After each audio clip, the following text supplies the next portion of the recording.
The train's whistle cut through the Kansas wind like a warning.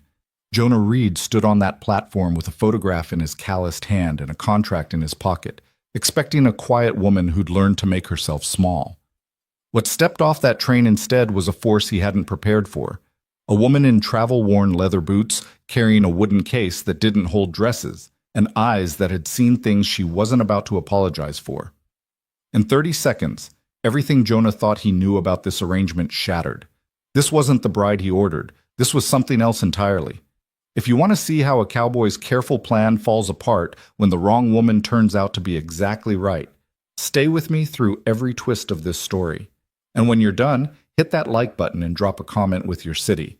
I want to see just how far this tale travels. The morning Jonah Reed decided to send for a bride, the sky over his Kansas ranch had been the color of old pewter, threatening rain that never came. That was 3 months ago. 3 months of waiting, of second-guessing, of wondering if he'd made the biggest mistake of his 34 years. Now he stood on the weathered platform of Seneca Station, that same gray sky pressing down on him, and felt the weight of his decision settling into his bones like the ache before a storm. The train was late. Around him, the small crowd shuffled and murmured, a merchant waiting for supplies, 2 ranch hands heading west for work, Mrs. Talbot from the general store picking up her sister from Topeka. They all knew why Jonah was there. In a town of 300 souls, everybody knew everything, and the news that the Reed Ranch's solitary owner had finally broken down and ordered himself a wife had spread like wildfire through dry grass. Jonah could feel their sideways glances, the barely concealed curiosity. He kept his eyes on the eastern horizon, where the tracks disappeared into heat shimmer, his hat pulled low, his jaw set in that expression that had kept most people at a comfortable distance for years. He wasn't a cruel man. He wasn't even particularly unfriendly. But Jonah Reed had learned early that silence was safer than conversation, that distance prevented disappointment, and that the only thing you could truly rely on was land, work, and the simple fact that if you expected nothing from people, they couldn't let you down. The ranch had been his father's and his grandfather's before that. 1,500 acres of prairie grassland, a sturdy house built from native limestone, cattle that knew the routine better than most men. For 5 years since his father's death, Jonah had run it alone. He'd convinced himself he preferred it that way. But loneliness, he discovered, wasn't the same as solitude. Loneliness was waking before dawn to a house so quiet you could hear your own heartbeat. It was cooking meals for one and eating them standing at the kitchen window, looking out at land that stretched forever in every direction with no one to share the view. It was going weeks without hearing his own voice, except to speak to the horses, his words eventually becoming as sparse and functional as fence posts. His closest neighbor, Dutch Morrison, had planted the idea 6 months back. They'd been mending fence line together, working in the comfortable quiet of men who didn't need to fill every silence with talk, when Dutch had mentioned his own mail-order bride Ingrid, who'd arrived from Minnesota 2 years prior. Changed everything, Dutch had said, not looking at Jonah, just driving another post into the hard earth. Didn't think it would. Figured it'd just be nice to have help with the house, someone to cook. But it's more than that. It's having someone to talk to at the end of the day. Someone who cares if you come back safe when you ride out in bad weather. Someone who makes the house feel like it's worth coming back to. Jonah had grunted something non-committal, but the words had burrowed into him like ticks, impossible to dig out completely. He'd thought about it for 3 more months before finally writing to the agency in St. Louis. Even then, he'd almost torn up the letter a dozen times before posting it. The whole thing felt desperate, transactional in a way that scraped against his pride. But the alternative, another 5 years, 10 years, 20 years of that crushing silence, had finally pushed him past his resistance. The agency had sent him 3 potential matches. He'd chosen Margaret Hayes based on a brief letter written in neat, careful handwriting that suggested education and practicality. She was a widow, 30 years old, from a small town in Illinois. Her photograph showed a woman with a pleasant, unremarkable face, hair pulled back severely, expression neutral. She looked like someone who understood hard work, who wouldn't expect romance or grand gestures, who would be satisfied with partnership and mutual respect. That was what Jonah wanted. No complications, no drama, no expectations beyond what they'd both agreed to. A working partnership, companionship without demands, a shared life built on practical foundations. He'd written back, and they'd exchanged 3 more letters, each one brief and businesslike, outlining expectations and responsibilities. She would help with the house, the cooking, the garden. He would provide for her, protect her, treat her with respect. They would marry quickly, the law required it, and neither of them saw reason to delay. It had all seemed reasonable, manageable, safe. The train whistle cut through his thoughts, distant but growing closer. Around him, the small crowd shifted, came alert. Jonah's hand moved unconsciously to his vest pocket, where he'd tucked Margaret's photograph and her last letter, folded together. He pulled them out now, studying the photograph one more time in the harsh afternoon light. A plain woman, he thought again. Someone who wouldn't disrupt the careful patterns of his life too much. Someone quiet. The train rounded the bend, massive and inevitable, trailing black smoke against that pewter sky. The platform trembled under Jonah's boots as the engine approached, brakes squealing, steam hissing from the undercarriage like something alive and angry. Jonah had expected nervousness. What he felt instead was a strange, hollow resignation, as if he were watching himself from a distance, observing a man making a choice that couldn't be unmade. The train shuddered to a stop, car after car settling into stillness. Doors opened. Passengers began to emerge. A family with 3 small children, an elderly man with a cane, 2 women in fashionable city dresses clearly not prepared for Kansas dust. Jonah scanned each face, matching them against the photograph in his hand. None of them fit. His jaw tightened. Perhaps she'd missed the train. Perhaps she'd changed her mind at the last moment, realized what a fool's errand this was, heading into the middle of nowhere to marry a stranger. Perhaps that would be for the best. Then she appeared, and everything Jonah thought he knew fell away like cheap paint in a hard rain. She stepped down from the 3rd car back, and even from 30 feet away, Jonah knew immediately this wasn't the woman in the photograph. This woman moved with a confidence that made people unconsciously step aside. She wore traveling clothes, a practical split-riding skirt in dark brown wool, a fitted jacket, boots that had seen serious use. Her hair, instead of being pulled back severely, fell in a thick braid over one shoulder, the color of honey catching late afternoon sun. But it was her face that stopped Jonah's breath in his chest. Strong rather than soft, with high cheekbones and a jaw that suggested stubbornness. And her eyes, even at this distance, he could see they were alert, assessing, taking in everything around her with an intensity that was almost predatory. This woman didn't look like she needed rescuing. She looked like she could handle herself just fine. In her right hand, she carried a worn leather travel bag. Slung over her left shoulder was a long wooden case, the kind that... Jonah's eyes narrowed. He knew that kind of case. He had 2 of them himself back at the ranch. That was a rifle case. The woman scanned the platform, her gaze moving over faces methodically until it landed on him. Something flickered in her expression, recognition maybe, or assessment. She started toward him with long, purposeful strides that covered the distance faster than he expected. Up close, she was taller than he'd imagined, maybe 5'7", and she looked him directly in the eye without the slightest hint of demureness. This close, he could see her eyes were green, the color of new prairie grass, and they were studying him with the same intensity he was using on her. "Jonah Reed?" Her voice was low and clear, not harsh but not soft either, a voice used to being heard. "That's right." He couldn't quite keep the question out of his tone. "But you're not Margaret Hayes?"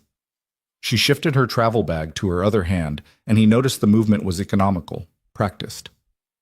"No, I'm Mara Lowell. There was a complication. Margaret fell ill 2 days before departure. Food poisoning, the doctors think. She asked me to come in her place." Jonah's mind stuttered over that information like a wagon wheel hitting a rock. "She asked you to come in her place?" "That's right." Mara's chin lifted slightly, a gesture that was pure challenge. "We were both registered with the same agency. When she couldn't travel, she knew you'd be here expecting someone, and she didn't want you to make the journey for nothing. I was willing to fulfill the contract." Just like that. Jonah heard the flatness in his own voice. "You decided to marry a stranger heading to the middle of Kansas just because another woman couldn't make it." Something flickered across Mara's face. Too quick to read, but it might have been anger or amusement or both. I had my own reasons for wanting to leave St. Louis. The destination didn't much matter. And yes, before you ask, the agency was informed. Everything is legal and proper. I have all the paperwork. She reached into her jacket and pulled out a folded envelope, which she held out to him. Jonah took it automatically, but he didn't look at it. He was still trying to process this turn of events, trying to reconcile the quiet, plain woman he'd been expecting with this force of nature standing in front of him. "This isn't what I agreed to," he said finally. "No," Mara agreed, and her voice was steady, factual. "It's not. You're free to send me back on tomorrow's train. I'll understand completely. But I'm here now, and I'll keep my end of the bargain if you'll keep yours. I'm a hard worker. I can cook, clean, mend, ride, and handle a rifle if needed. I don't complain, and I don't make drama. What I need is a place to stay and a legitimate marriage contract. What you need, according to the letters, is partnership and practical help around a ranch. The rest—" She paused, and for the first time something softer entered her expression. "We can figure out as we go." Around them, the platform had emptied. Even Mrs. Talbot had taken her sister and disappeared, though Jonah was certain she'd be spreading this new development throughout town before sunset. He looked down at the envelope in his hand, then back at Mara. She stood there without fidgeting, without trying to make herself smaller or more appealing, just waiting for his decision, with a patience that somehow felt like strength rather than submission. Jonah Reed had built his life on careful planning, on knowing what to expect, on avoiding surprises.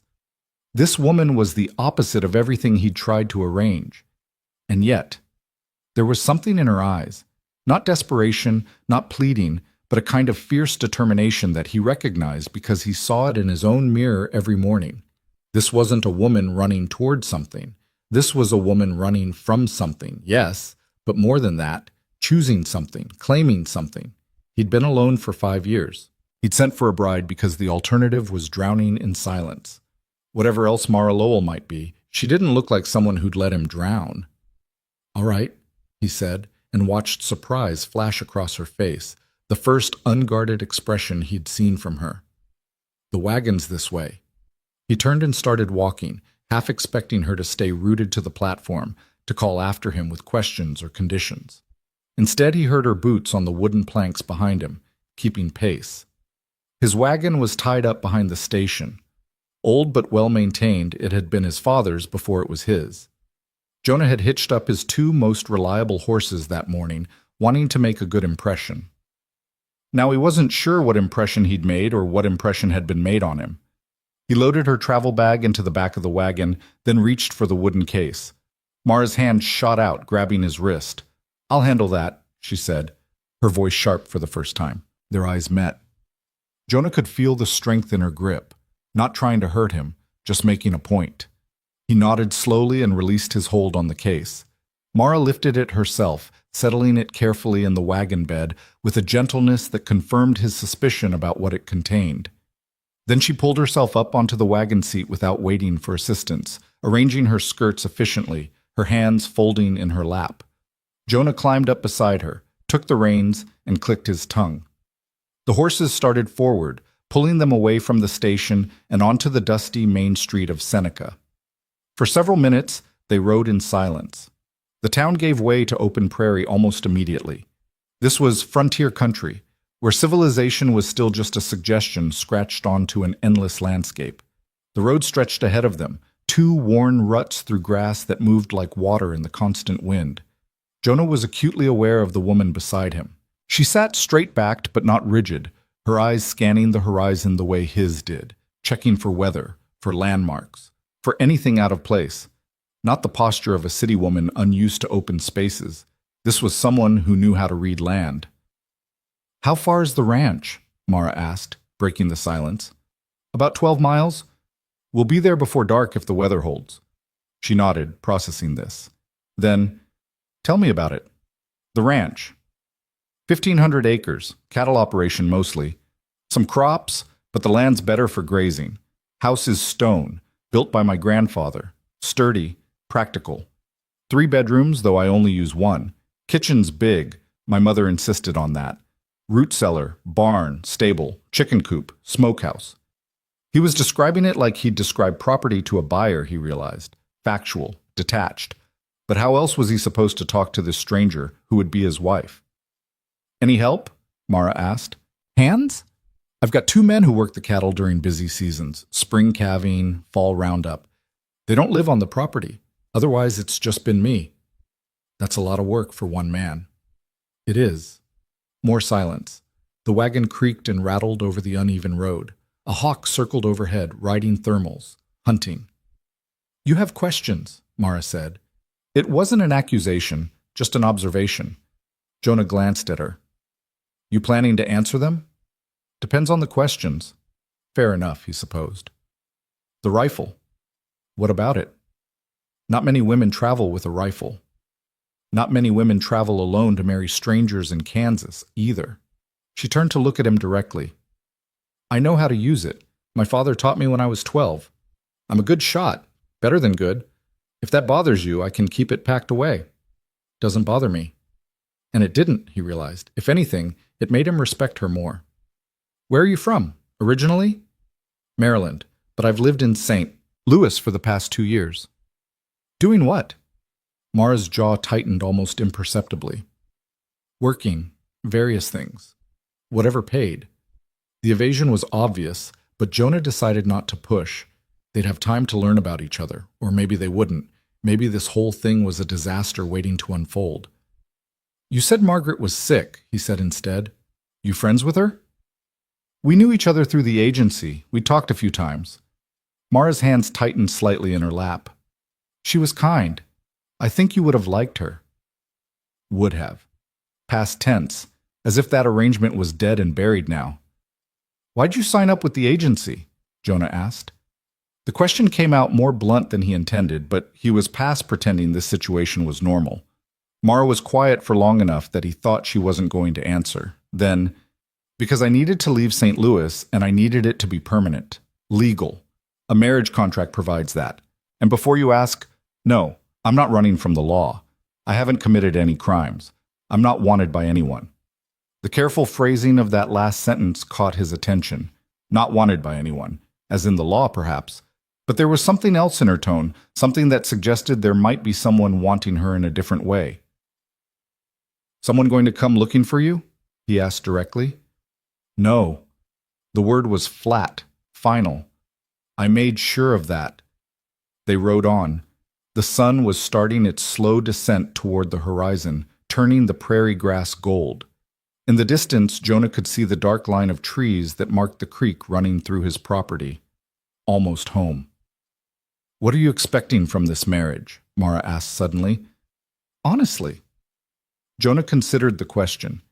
He could give her the same practical answer he'd given in his letters to Margaret. Partnership. Help around the ranch. Companionship. But something about Mara's directness demanded equal honesty. I've been alone for 5 years, he said slowly. I thought I preferred it that way. Turns out I was wrong. I don't need romance or grand gestures. I don't need someone to fix me or save me or whatever. I just need... He paused, searching for words.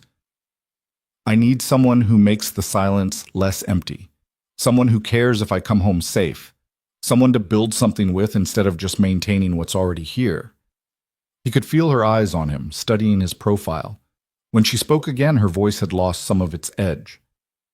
That's honest, she said. I appreciate that. Your turn. What do you need? Mara looked back out at the prairie. When she answered, her voice was quieter, but no less certain. Safety, legitimacy. A place to start over where no one knows my history. A partnership where I'm not... She stopped, then started again. Where I'm not owned. Where my value isn't just in being decorative or obedient. Where I can work and contribute and be respected for that. Jonah heard all the things she wasn't saying in the spaces between those words. Someone had tried to own her. Someone had valued her for the wrong things. Someone had made her feel like she needed to earn respect instead of having it given freely. I can offer that, he said. The not being owned part. The respect. The rest of it. Can you? There was a challenge in the question. You sent for a mail-order bride. That's not exactly a transaction between equals. Maybe not, but I didn't send for property or a servant. I sent for a partner. If you're willing to be that, then we're equal enough. And if I'm not what you expected? Not quiet and obedient and grateful? Jonah almost smiled, the first time he'd come close since she'd stepped off that train. I can see you're not that already. If I was going to send you back, I'd have done it at the station. Then why didn't you? He thought about that. There were practical reasons. He'd already paid for the contract, made the commitment, told the whole town. But that wasn't it, not really. Because you look like someone who means what you say, he answered finally. And because I'd rather have an honest challenge than a false comfort. Mara turned to stare at him fully now, and he could feel the weight of her assessment. After a long moment, something in her posture relaxed infinitesimally. All right, Jonah Reed, she said. Let's see what we can build. The ranch came into view as they crested the last rise before the creek crossing. Jonah watched Mara's face as she took in the sight. The stone house with its deep porch and sturdy roof, the barn that his father had built to last generations, the corrals and outbuildings arranged in practical efficiency. It wasn't grand, but it was well-maintained, solid, real. It's good land, Mara said, and he heard approval in her voice. It is. They crossed the creek at the shallow ford, water splashing up around the wagon wheels. The horses knew they were close to home and picked up their pace slightly. Within minutes, Jonah was pulling up in front of the house. He set the brake and jumped down, then moved to help Mara, but she was already climbing down on her own, landing lightly in the dust. She stood there, hands on her hips, looking at the house like she was measuring it. I'll show you around, Jonah said, pulling her travel bag from the wagon. He reached for the rifle case, then remembered. You want to bring that yourself? Please. He led her up the porch steps. They were swept clean, the railing he'd mended just last week, and through the front door into the main room. It was spare but clean, furniture built for function rather than beauty. The stone walls kept it cool in summer, warm in winter. Windows on 3 sides let in light. Kitchen's through there, Jonah gestured. Bedrooms upstairs. There's a pump in the kitchen, but we also have the creek, root cellars accessed from outside, around back. Mara was moving through the space slowly, her eyes taking in everything. The rifle mounted above the fireplace, the books on the shelf. Not many, but some. The worn chair by the window where he did his evening reading. You keep it clean, she observed. I'm not a slob. I didn't say you were. She turned to face him. Where do you want me to sleep? The question hung in the air between them, weighted with implication. They both knew what it was really asking. There's 3 bedrooms upstairs, Jonah said carefully. Master bedroom, that's mine. 2 smaller rooms. You can take your pick of those. We'll need to marry quick for the legality of it, but that doesn't mean... He paused, choosing words. We can take our time with the rest. Figure things out as we go. Mara's expression softened slightly. Relief, maybe. Thank you. I'll get your bag upstairs. You can get settled. There's food in the kitchen if you're hungry. He started for the stairs, but her voice stopped him. Jonah? He turned back. I know this isn't what you planned, Mara said. I know I'm not who you expected, but I meant what I said at the station. I'll keep my end of the bargain. I'll work hard. I'll be honest with you. And I won't run.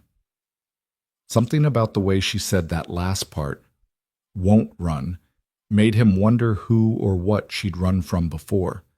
But that was a conversation for another day. Same, he said simply.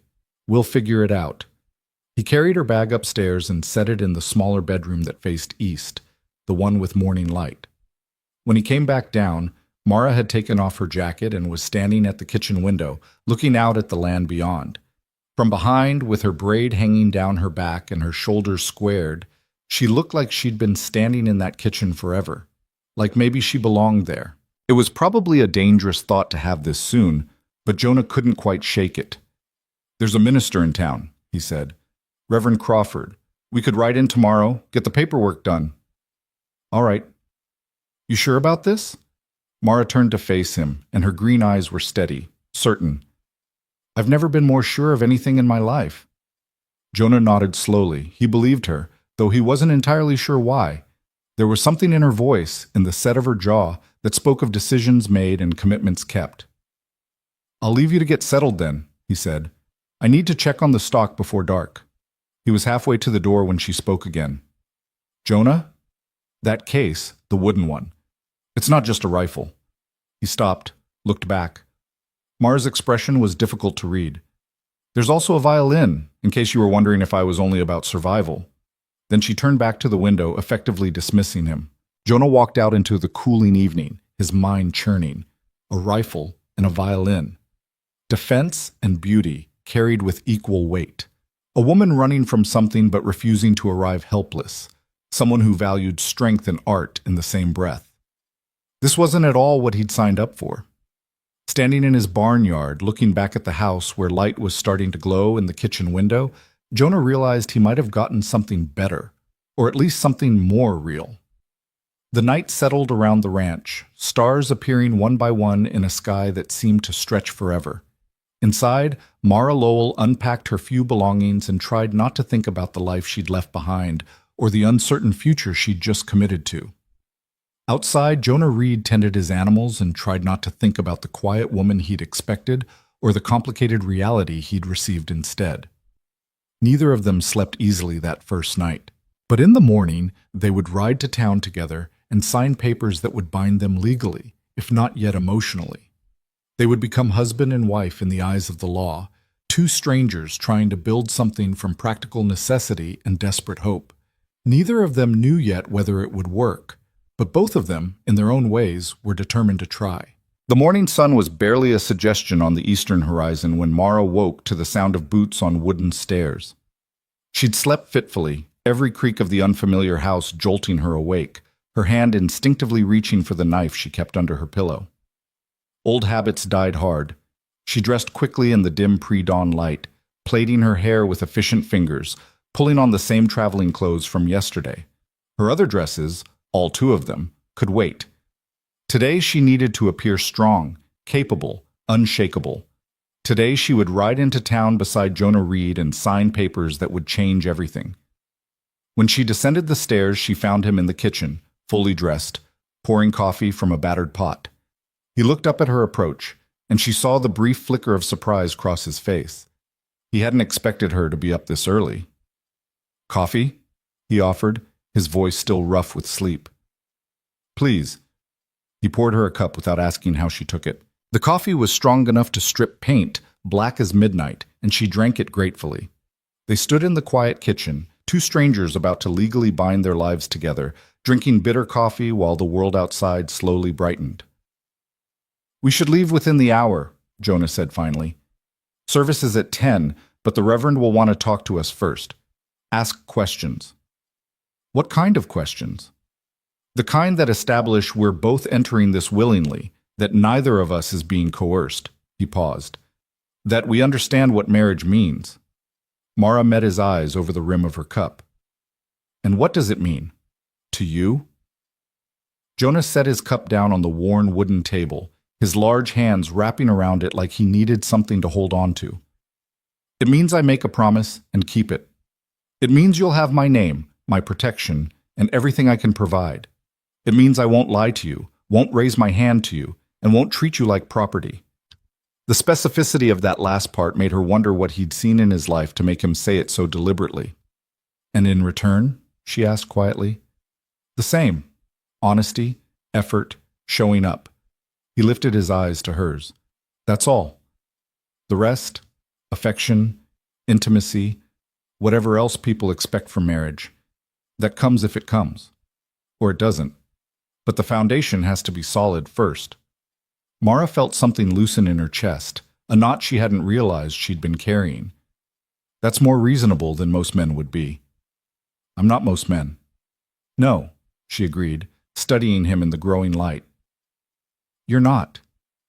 They ate a quick breakfast of bread and preserves. Jonah apologized for the simplicity, but Mara waved him off. She'd eaten far worse and been grateful for it. Then she went upstairs to change into her best dress, the one she'd packed carefully for exactly this occasion. It was dove gray with simple lines, high-necked and long-sleeved, respectable enough for church but not so formal as to look like she was trying too hard. She'd bought it secondhand in St. Louis with the last of her savings, checking carefully for stains or tears, letting out the hem to fit her height. In the small mirror above the washstand, she barely recognized herself. She looked softer somehow, more vulnerable in gray than she ever did in her traveling clothes. She almost changed back. Then she remembered what was at stake and forced herself to leave the dress on.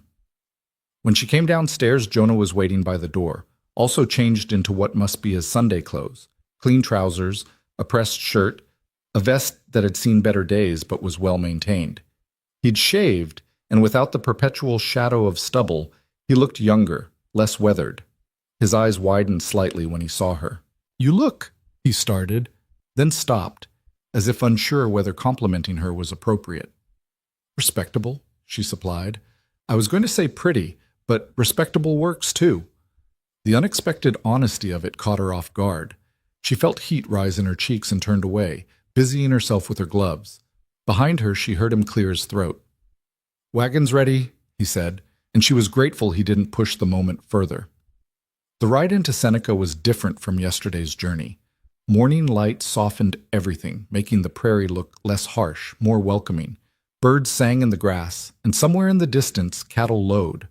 The world felt new, full of possibility, and Mara tried to hold on to that feeling even as anxiety twisted in her stomach.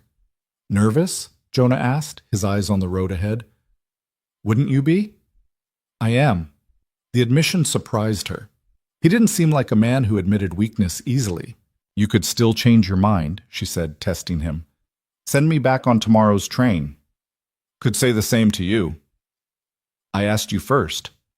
Jonah was quiet for a moment, his hands steady on the reins. "I'm not changing my mind. I said I'd do this, so I'll do it. But that doesn't mean I'm not nervous. Getting married is—" He paused, searching for words. "It's a hell of a thing, even when it's practical." "Especially when it's practical," Mara corrected. "At least when people marry for love, they have that to fall back on when things get hard." "And what will we have?" She considered the question seriously. "A contract, a commitment, stubbornness, maybe." "Stubbornness?" Jonah almost smiled. "That I've got plenty of." "Me too." "I noticed." They fell into a companionable silence after that, and Mara found herself relaxing incrementally. This man beside her wasn't what she'd expected, harder in some ways, softer in others. He didn't fill silences with meaningless chatter, didn't seem to need constant reassurance or validation. He simply existed, solid and present, and there was something deeply comforting about that. As they approached town, she saw him straighten slightly, his jaw setting. Preparing himself for judgment, she realized, for whispers and stares. A mail-order bride was scandalous enough, but a mail-order bride who wasn't the one expected? That would be gossip gold. "Let them talk," she said quietly, surprising herself. Jonah glanced at her. "What?" "The town. Let them talk. Let them stare. We know what this is. That's all that matters." Something shifted in his expression. Respect, maybe, or recognition. "You always this direct? You want me to lie?" "No. Direct is good, just unexpected." The church sat at the end of Main Street, a simple wooden structure with a white steeple that needed paint. Already people were gathering, families in their Sunday best, children running between adults, the hum of conversation carrying on the morning air. When Jonah pulled the wagon up to the hitching post, the conversation didn't exactly stop, but it shifted. Mar could feel eyes turning toward them, curiosity sharp as knives. She kept her head high, her expression neutral as Jonah helped her down from the wagon. His hand was warm and calloused against hers, strong enough to support her weight easily. He didn't release her hand immediately when her feet touched ground, and she looked up at him questioningly. "For show," he murmured. "Might as well look like a real couple." She nodded and left her hand in his as they walked toward the church. The crowd parted slightly, people stepping aside while trying not to look like they were staring. Mara caught fragments of whispers. "That's not Margaret. Who is she? Did you see her clothes? Awfully tall for a woman." Beside her, Jonah's grip tightened, almost imperceptibly. A muscle worked in his jaw. "Jonah Reed!" A cheerful voice cut through the whispers. A man emerged from the crowd, middle-aged, stocky, with a weathered face and kind eyes. "Heard you were coming in today, and this must be a surprise to all of us." "Dutch." Jonah's posture relaxed slightly. This is Mara Lowell. Mara, Dutch Morrison, our neighbor to the east. Dutch extended his hand and Mara shook it firmly. His eyes widened slightly at the strength of her grip, but his smile didn't waver. Pleasure to meet you, Miss Lowell, though I suppose it'll be Mrs. Reed soon enough. He glanced between them. Ingrid's inside with the children. She'll want to meet you. Always good to have another woman around who understands ranch life. I appreciate that, Mara said, meaning it. An ally, even a potential one, was valuable. Come on then. Dutch gestured toward the church. Reverend's expecting you. Fair warning, he likes to talk. And talk some more. But he's a good man. He'll see you right. They followed Dutch into the church, walking down the center aisle while heads turned and whispers followed. Mara felt exposed under all those eyes, but she forced herself to maintain her composure. She'd survived worse scrutiny than small-town curiosity. Reverend Crawford was waiting for them near the altar, a lean man with silver hair and surprisingly sharp eyes. He shook Jonah's hand warmly, then turned to Mara with an assessing look that she met without flinching. Miss Lowell, he said, I understand there's been a change in plans. Yes, sir. Margaret Hayes fell ill and couldn't travel. She asked me to come in her stead. And you agreed to marry a man you'd never met? Travel hundreds of miles to an unfamiliar place?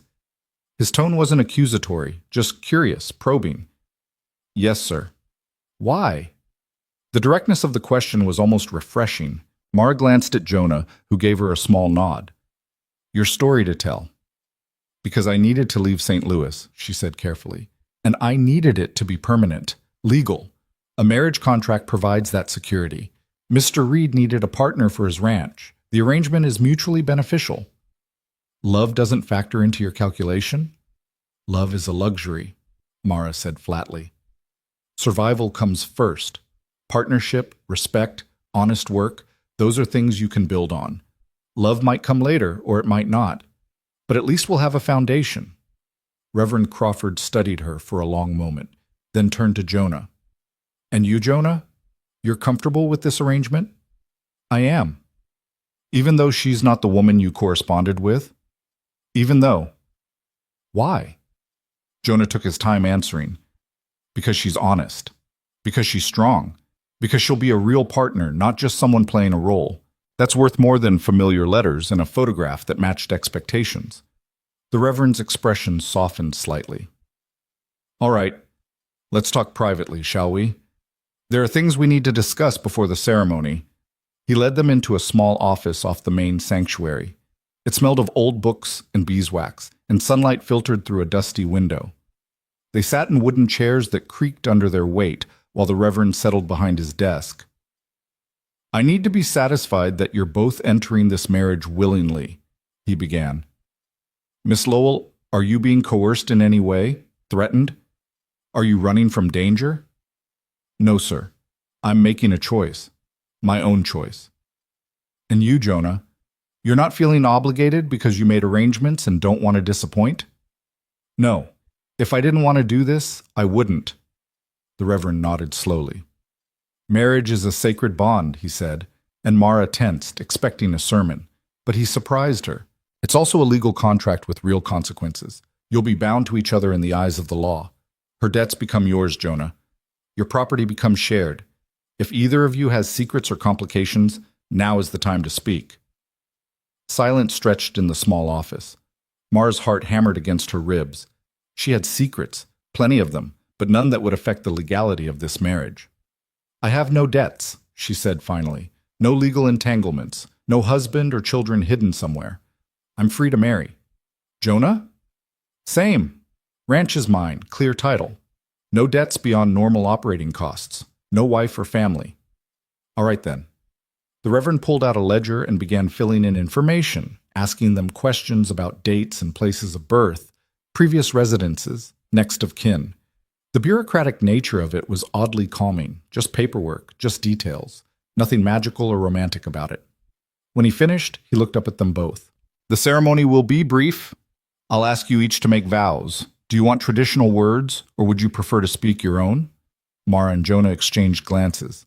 Traditional is fine, Jonah said. Very well. We'll do it at the end of the regular service. The whole congregation will witness. He paused. You should know. There will be talk, gossip, questions. Are you prepared for that? Let them talk, Mara said, echoing her earlier words.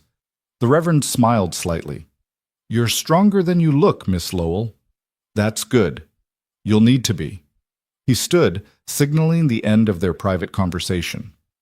Go on out and take a seat. Service starts in 15 minutes. They filed out of the office into the main sanctuary, which was filling steadily now. Dutch Morrison waved them over to a pew near the front where a blonde woman sat with 3 children ranging in age from about 4 to 10. This must be Ingrid. She looked up as they approached, and her face broke into a warm smile. You must be Mara, she said, in an accent that confirmed her Minnesota origins. I'm Ingrid. Please, sit with us. There was something genuine in her welcome that made Mara's throat tighten unexpectedly. She'd been braced for judgment, for coldness, for the careful distance that respectable women often maintained from women like her. But Ingrid just smiled and made room, patting the space beside her invitingly. Thank you, Mara managed. It's good to have another woman at the ranches, Ingrid said quietly, as the church continued to fill around them. Sometimes it gets lonely out there. But we help each other, yes? That's how we survive. The service began before Mara could respond, but she felt the weight of that offer, help, community, friendship maybe. Things she hadn't expected and wasn't sure she deserved. She barely heard the sermon. Her mind was too busy spinning, anxiety and anticipation warring in her chest. Beside her, Jonah sat straight and still, his hands folded in his lap, his face revealing nothing. But she could see the tension in his shoulders, the slight tightness around his eyes. Then the sermon was ending, and Reverend Crawford was calling them forward.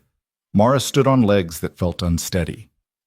Jonah rose beside her, and together they walked to the front of the church while every eye in the congregation watched. She could feel the weight of judgment, curiosity, speculation. Some faces were kind, some neutral, some openly skeptical. She faced Jonah, and he faced her, and Reverend Crawford began speaking words that felt both weighty and surreal. Dearly beloved, we are gathered here today.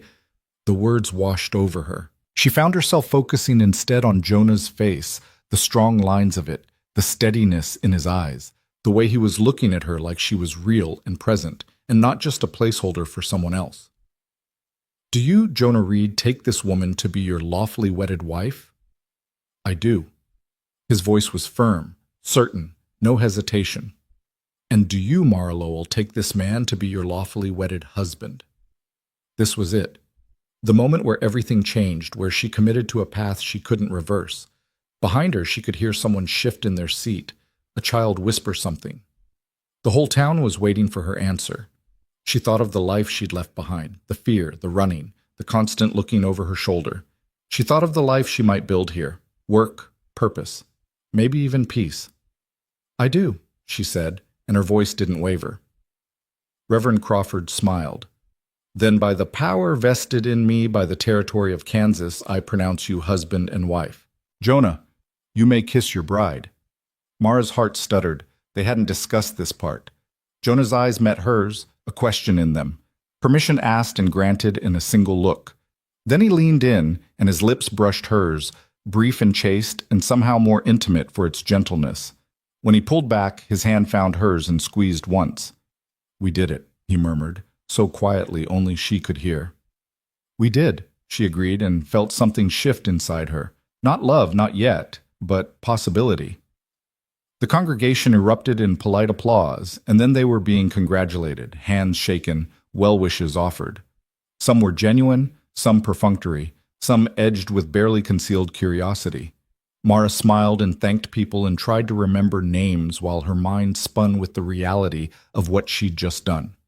She was married, legally bound to a man she'd known for less than 24 hours. It was insane. It was terrifying. It was done. Dutch clapped Jonah on the back hard enough to make him stagger. Congratulations, neighbor. You'll have to come by for dinner soon. Ingrid will want to get to know Mara properly. We'd like that, Jonah said, and Mara nodded her agreement. Ingrid hugged her, warm and solid. You come by any time, she whispered, even if just to get away for a few hours. Ranch life can be isolating. We women have to stick together. Thank you, Mara said, meaning it more than Ingrid could know. They signed the marriage register in Reverend Crawford's office, making it official in ink and paper and law. Mara's hand trembled slightly as she wrote her name, her old name, for the last time. When she handed the pen to Jonah, their fingers brushed, and she felt that strange spark of connection again, unexpected and unasked for.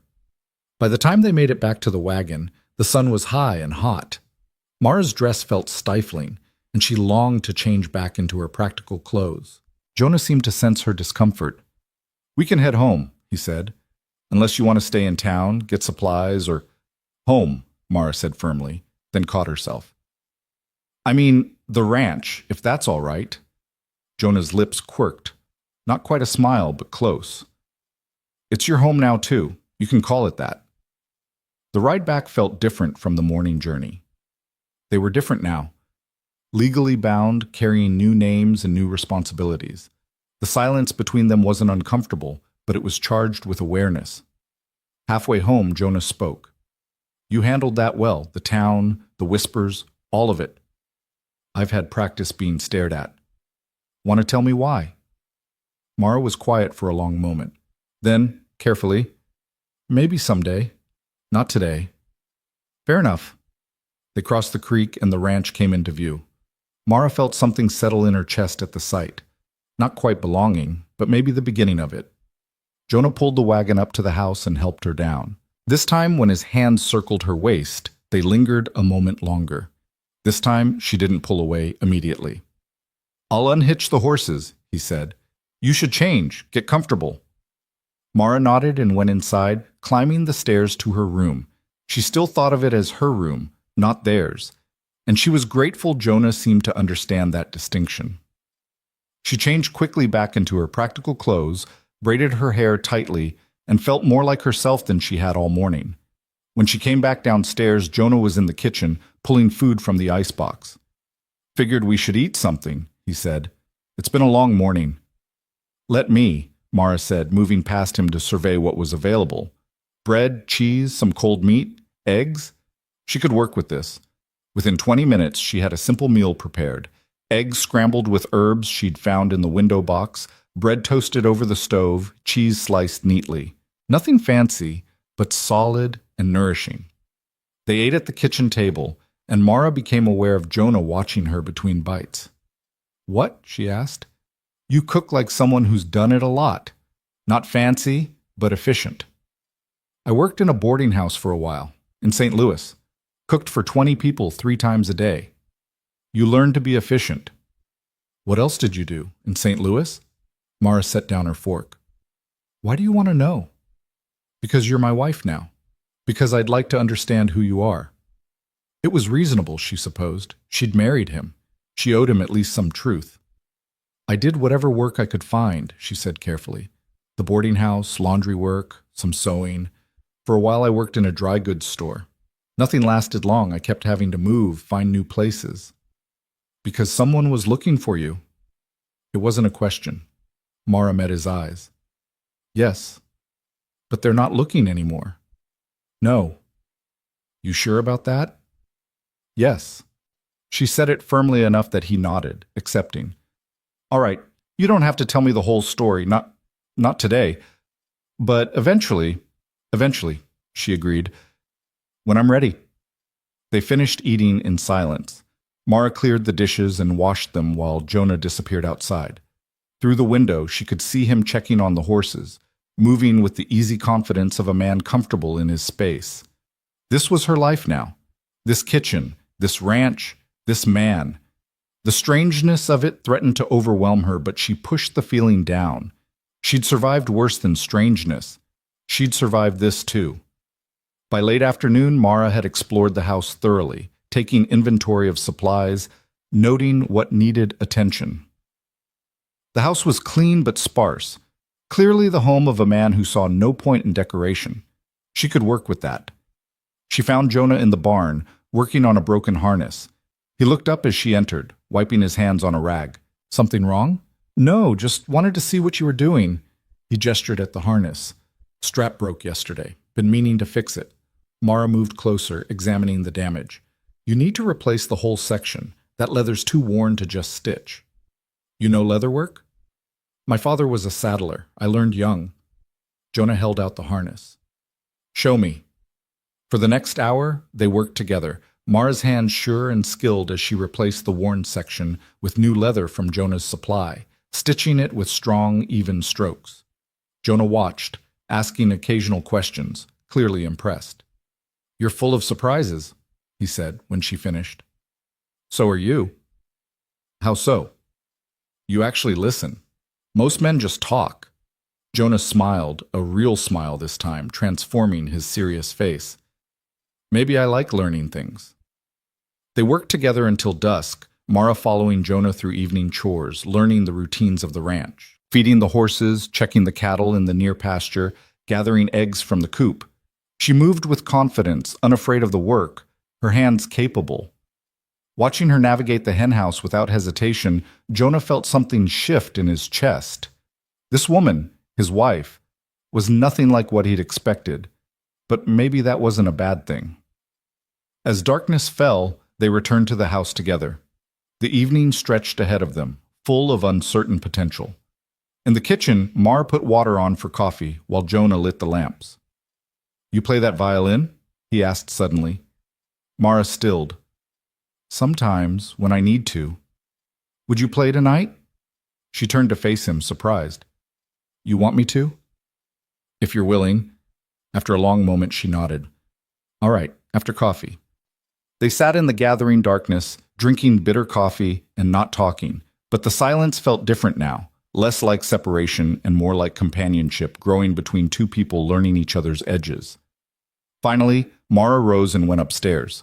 When she returned, she carried the wooden case reverently. She opened it carefully, lifting out a violin that gleamed even in the low lamplight. Jonah watched as she settled the instrument under her chin, bow poised. For a moment she was perfectly still, gathering herself. Then she began to play. The music that filled the house was haunting, not sad exactly, but full of longing, of memory, of things lost and things hoped for. Mara played with her eyes closed, her body swaying slightly, completely lost in the music. Jonah sat frozen, transfixed. He'd expected competence, maybe, a simple tune. What he got was raw emotion channeled through strings and wood, a window into a soul that carried both beauty and pain in equal measure. When the last note faded, silence rushed back in, but it was different than before, changed. That was, Jonah struggled for words. Thank you. Mara opened her eyes, and they were bright with unshed tears. I haven't played for anyone in over a year. Why not? Because I didn't trust anyone enough to show them this part of me. The weight of that trust settled between them. Jonah understood what she was really saying, that she was choosing slowly to let him see who she truly was. I'm glad you played for me, he said quietly. Mara nodded, then carefully put the violin away. When she turned back, some of her usual armor was back in place, but not quite as thick as before. I should get some sleep, she said. It's been a long day. It has. Jonah stood. Mara, thank you. For today. For saying yes, for trying. You too. She climbed the stairs to her room, and Jonah sat alone in the kitchen for a long time after, thinking about rifle cases and violins, about strength and vulnerability, about a woman who carried both and wouldn't apologize for either. Upstairs, Mara lay in bed staring at the ceiling, her mind racing. She was married. She was safe. She was starting over.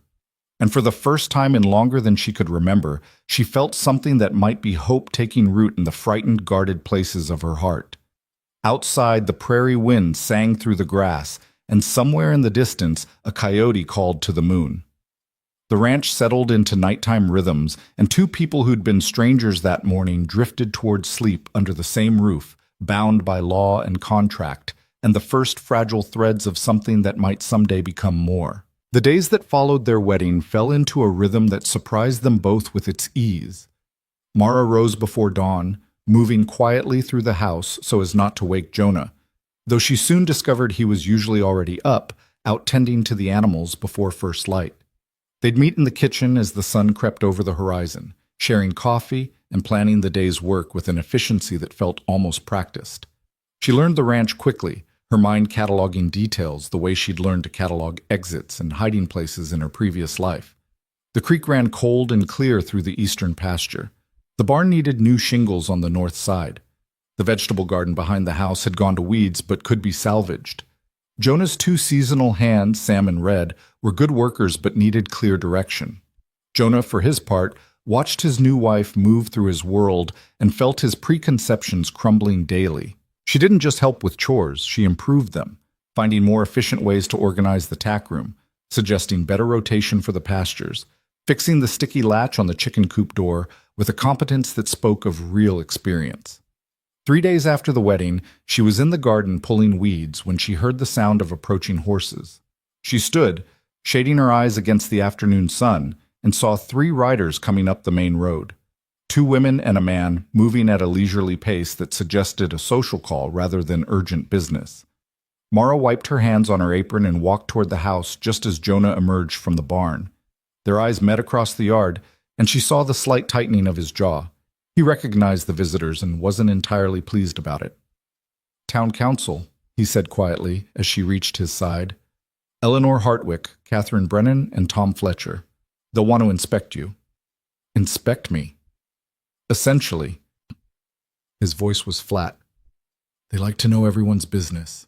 Think of themselves as the moral guardians of Seneca." Mara felt her spine straighten, her shoulders square. She'd faced worse than small-town busybodies. "Then let them look." The riders pulled up in front of the house, and Jonah moved forward to help the women dismount. Eleanor Hartwick was a formidable woman in her 50s, dressed in severe black despite the heat, her steel-gray hair pulled back so tightly it must have given her a headache. Catherine Brennan was younger, maybe 40, with a pinched expression that suggested she found most things in life disappointing. Tom Fletcher was a stocky man with mutton chops and an air of self-importance that Mara instinctively disliked. "Jonah," Eleanor said, her voice carrying the authority of someone used to being obeyed. "We thought it time to pay a proper call on your new bride. I trust we're not interrupting." "Not at all," Jonah said, though his tone suggested otherwise.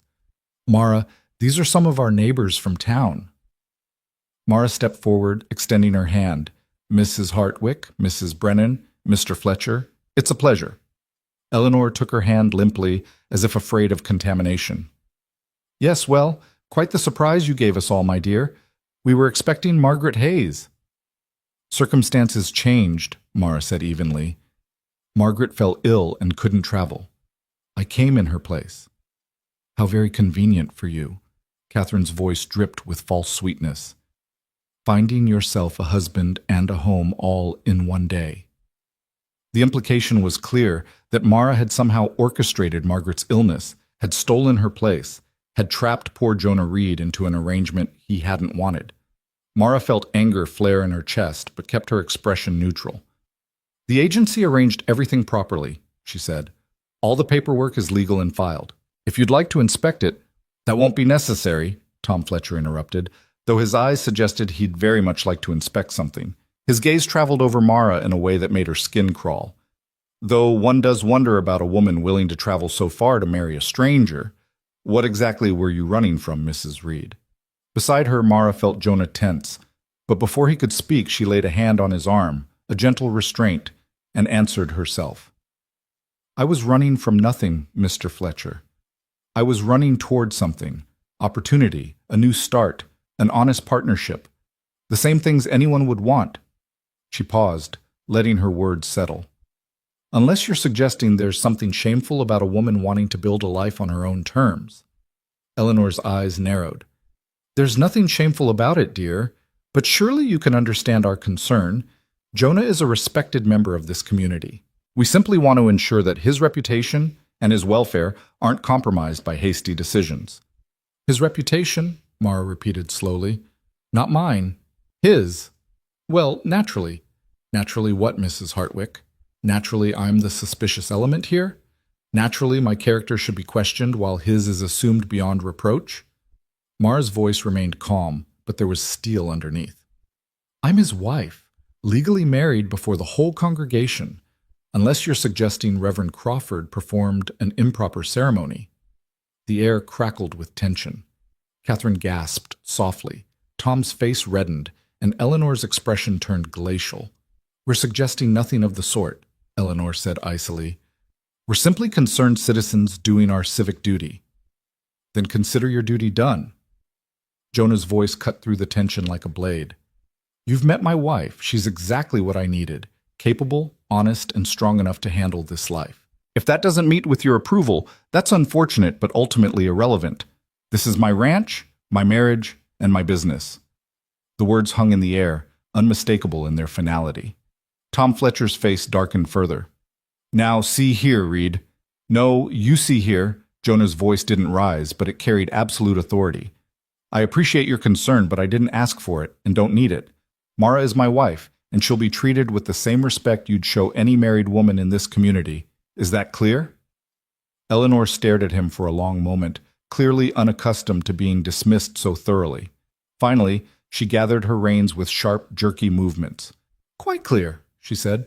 "Come along, Catherine, Tom. We've obviously overstayed our welcome." They mounted their horses with stiff dignity, and Eleanor looked down at Mara one last time.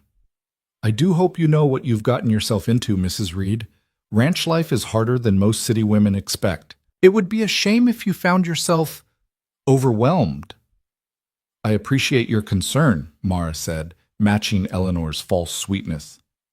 "But I assure you I'm quite capable of handling whatever comes." They rode off in a cloud of dust and wounded pride. Mara and Jonah stood side by side, watching them disappear down the road. When they were finally out of sight, Mara let out a breath she hadn't realized she'd been holding. "Well," she said, "that went about as badly as it could have." To her surprise, Jonah laughed, a real, genuine laugh that transformed his usually serious face. "Actually, that went better than I expected. Eleanor Hartwick doesn't get told no very often." The look on her face was worth whatever gossip will come from it. Mara turned to look at him. "You're not worried about what they'll say?" They were already saying it before they rode out here. At least now they know we won't be intimidated. He met her eyes, and there was approval in his gaze. "You didn't back down. I respect that." "You defended me," she said quietly. "You didn't have to do that." "Yes, I did. You're my wife. That means something." He paused. "Besides, everything you said was right. Your character is your own business, and I won't have people treating you like you're less than because of circumstances beyond your control." Something warm and unexpected unfurled in Mara's chest. She'd been prepared to fight alone, to defend herself without help, the way she always had. Having someone stand beside her instead was foreign and unsettling and oddly comforting all at once. "Thank you," she said, the words inadequate but sincere. Jonah nodded, then glanced at the sun's position. "I need to check the fence line in the north pasture before dark. You want to come, or would you rather finish the garden?" "I'll come," Mara said immediately. "I want to learn the property boundaries." Barnche. They saddled horses, Jonah on his steady gelding, Buck, and Mara on a sorrel mare named Copper, that Jonah said was gentle but spirited. Mara swung into the saddle with practiced ease, and Jonah watched her settle into position with clear approval. "You ride well," he observed. "My father taught me when I was young, before—" She stopped abruptly, then redirected. "I've always been comfortable with horses. Before." There was a story in that word, in the way she'd cut herself off. Jonah filed it away but didn't push. She'd tell him when she was ready, or she wouldn't. Either way, he could wait. They rode north through knee-high grass that rippled like water in the constant wind. The sky stretched endless above them, brilliant blue unmarred by clouds. Mara breathed in the clean air, felt the sun warm on her shoulders, and allowed herself a moment of something close to peace. "It's beautiful out here," she said, in a stark kind of way. "It grows on you," Jonah said. "Or it doesn't. Some people can't handle the isolation, the emptiness. They need buildings and people and noise. I think I've had enough noise to last a lifetime." He glanced at her sharply, hearing the weight in those words, but again he didn't push. They rode in comfortable silence for another mile before reaching the fence line. Jonah dismounted and began inspecting posts, checking for damage or weakness. Mara joined him, learning as she went. asking questions that showed her practical mind. They were working on a section where the wire had come loose when Jonah suddenly froze, his eyes fixed on something in the distance. Mara followed his gaze and saw 3 figures on horseback, silhouetted against the lowering sun, moving slowly along the property line. "Friends of yours?" she asked, though the tension in Jonah's shoulders told her otherwise. "Cattle rustlers, more likely, or scouts for them." His voice was grim. "They've been a problem in the territory this summer. Dutch lost 6 head last month." As they watched, the riders turned and began moving directly toward them. Mara's hand moved instinctively to her side, where she'd have carried her knife if she'd known to bring it. She'd left the rifle at the house, a mistake she wouldn't make again. "Get on your horse," Jonah said quietly. "If I tell you to ride, you ride straight back to the house and don't look back. Understood? I'm not leaving you out here alone. Mara's... No." She turned to face him, her jaw set. "I'm your wife. That means partnership, remember? I don't run." The riders were close enough now to make out details. Rough-looking men, all armed, with the hard eyes of people comfortable with violence. The one in front was tall and lean, with a scar running from his eye to his jaw. He pulled up about 20 feet away, his companions flanking him. "Afternoon," Scar said, his voice carrying false friendliness. "This the Reed property?" "It is," Jonah said, positioning himself slightly in front of Mara. "And you're trespassing." "Just passing through. No need to be unfriendly." Scar's eyes moved to Mara, and she saw something in them that made her blood run cold. Recognition, maybe, or interest, or both. "And who might you be, pretty lady?" "My wife," Jonah said flatly, "and that's all you need to know." "Your wife." Scar's smile widened, but it didn't reach his eyes. "Well, congratulations, Reed. Didn't know you had it in you to land someone like her." His gaze traveled over Mara in a way that made her feel stripped bare. "She looks familiar somehow. You from around here, sweetheart?" Mara's heart hammered, but she kept her voice steady. "No. And we're done with this conversation. You're trespassing on private property. Leave." One of the other riders, a stocky man with a crooked nose, laughed roughly. "Got some fire in her, don't she? I like that in a woman." I suggest you move along," Jonah said, his hand resting casually on the rifle secured to his saddle. "Before this gets unpleasant." Scar held up his hands in mock surrender. "Easy there, Reed. We're just being neighborly. Though you might want to keep a closer eye on your stock. Heard there's been trouble with cattle going missing. Would be a shame if your herd got depleted." The threat was barely veiled. Jonah's jaw tightened, but his voice remained level. "I'll keep that in mind. Now get off my land." For a long moment, Scar just stared at them, something calculating in his expression. Then he tipped his hat mockingly. "Pleasure meeting you, Mrs. Reed. I'm sure we'll see each other again real soon." They turned their horses and rode off at a leisurely pace, making it clear they weren't intimidated. Mara watched them go, her body rigid with tension, until they finally disappeared over a rise. "You know them?" she asked quietly. "The one with the scar is Jake Holloway. Been in trouble with the law more than once, but never anything they could make stick. The others are part of his crew. They've been working this area for months, taking cattle, intimidating ranchers, making life difficult." Jonah turned to look at her, his eyes searching. "But that's not what I'm asking about. He said you looked familiar. Why would he say that?" Mara's throat went tight. This was the moment she'd been dreading, the moment when the past she'd run from came crashing into the present she was trying to build. "We should get back to the house," she said, not quite answering. "It'll be dark soon." "Mara." "Please, Jonah. Not here. Not now." She could see him wrestling with it, his need to know, his respect for her boundaries. Finally, he nodded. "All right, but we will talk about this. Tonight." They rode back in heavy silence, the earlier ease between them shattered. Mara's mind raced, trying to figure out how much to tell him, how to explain without revealing everything. But she'd known this day would come. You couldn't run forever. Eventually, the past caught up. By the time they reached the ranch, the sun was setting, painting the sky in shades of orange and purple that would have been beautiful if Mara's stomach wasn't churning with dread. They tended to the horses in silence, moving around each other with the automatic efficiency they'd developed over the past few days. Inside, Mara prepared dinner while Jonah built a fire against the evening chill. They ate mechanically, neither tasting the food.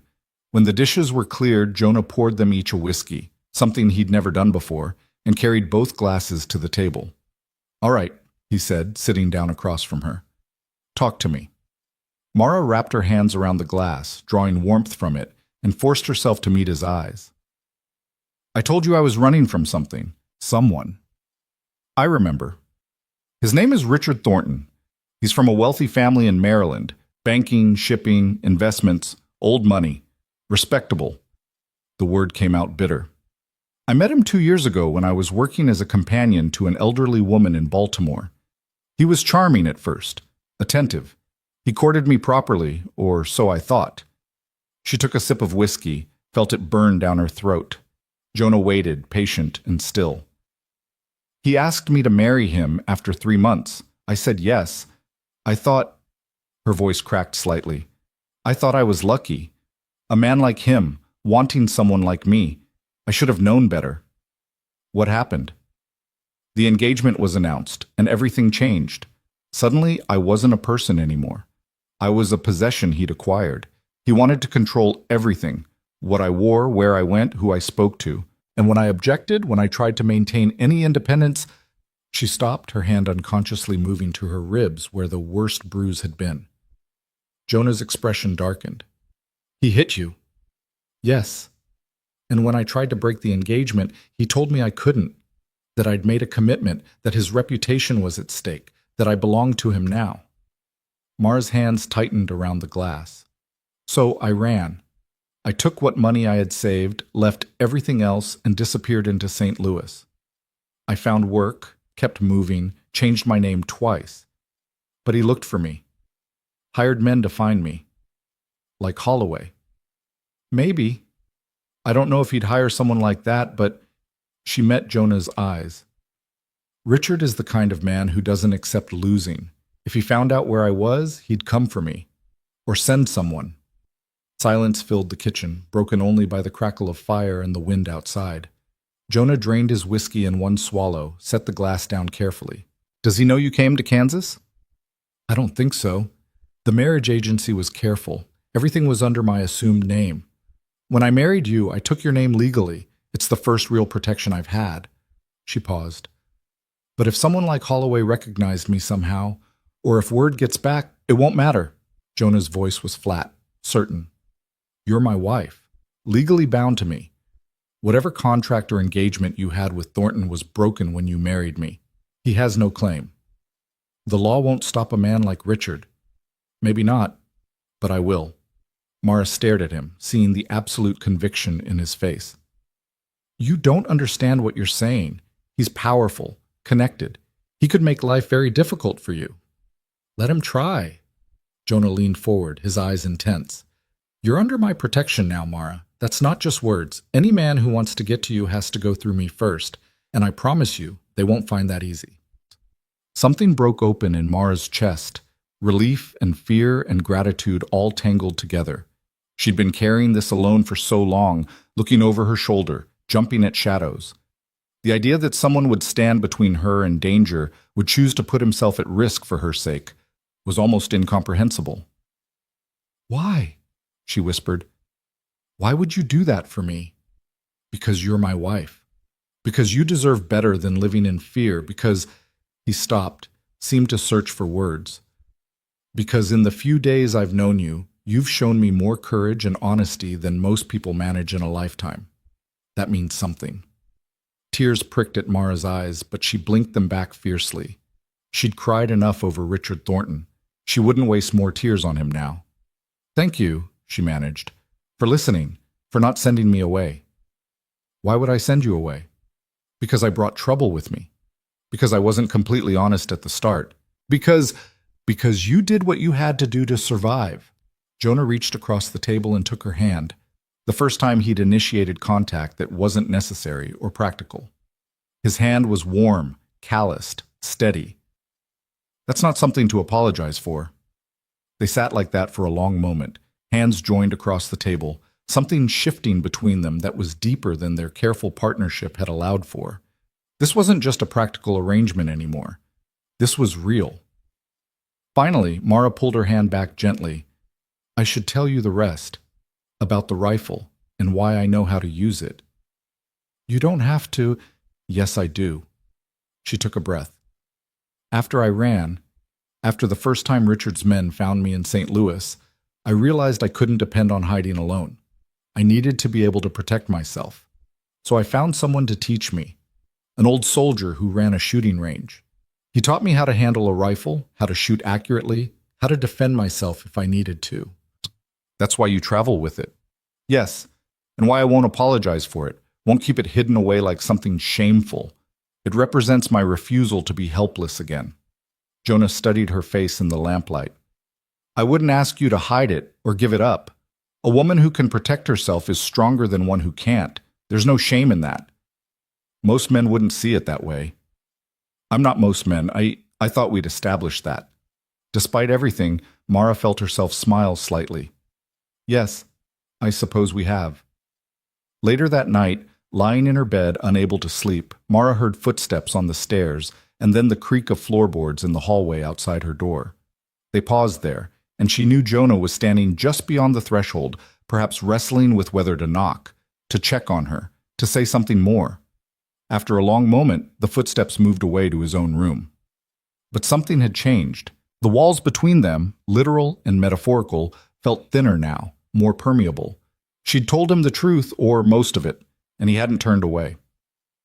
In his own room, Jonah lay awake staring at the ceiling, his mind churning. He thought about the woman sleeping down the hall, strong and scared in equal measure, carrying both a rifle and a violin, running from a past that wouldn't stay buried. He thought about Jake Holloway's calculating stare, about Eleanor Hartwick's judgment, about all the ways this simple arrangement had become infinitely more complicated. And he thought about the fierce protectiveness that had surged through him when Mara told her story, when he'd seen the shadows in her eyes as she talked about a man who'd tried to break her spirit and failed. She was his wife. That had started as a legal convenience, a practical solution to mutual needs. But somewhere in the past few days, it had become something more. A commitment he felt in his bones, a responsibility he accepted not out of duty, but out of choice. Whatever came next, whether Richard Thornton arrived on his doorstep or Jake Holloway's threats materialized into action, they would face it together. The contract had become something real. The arrangement had become a partnership.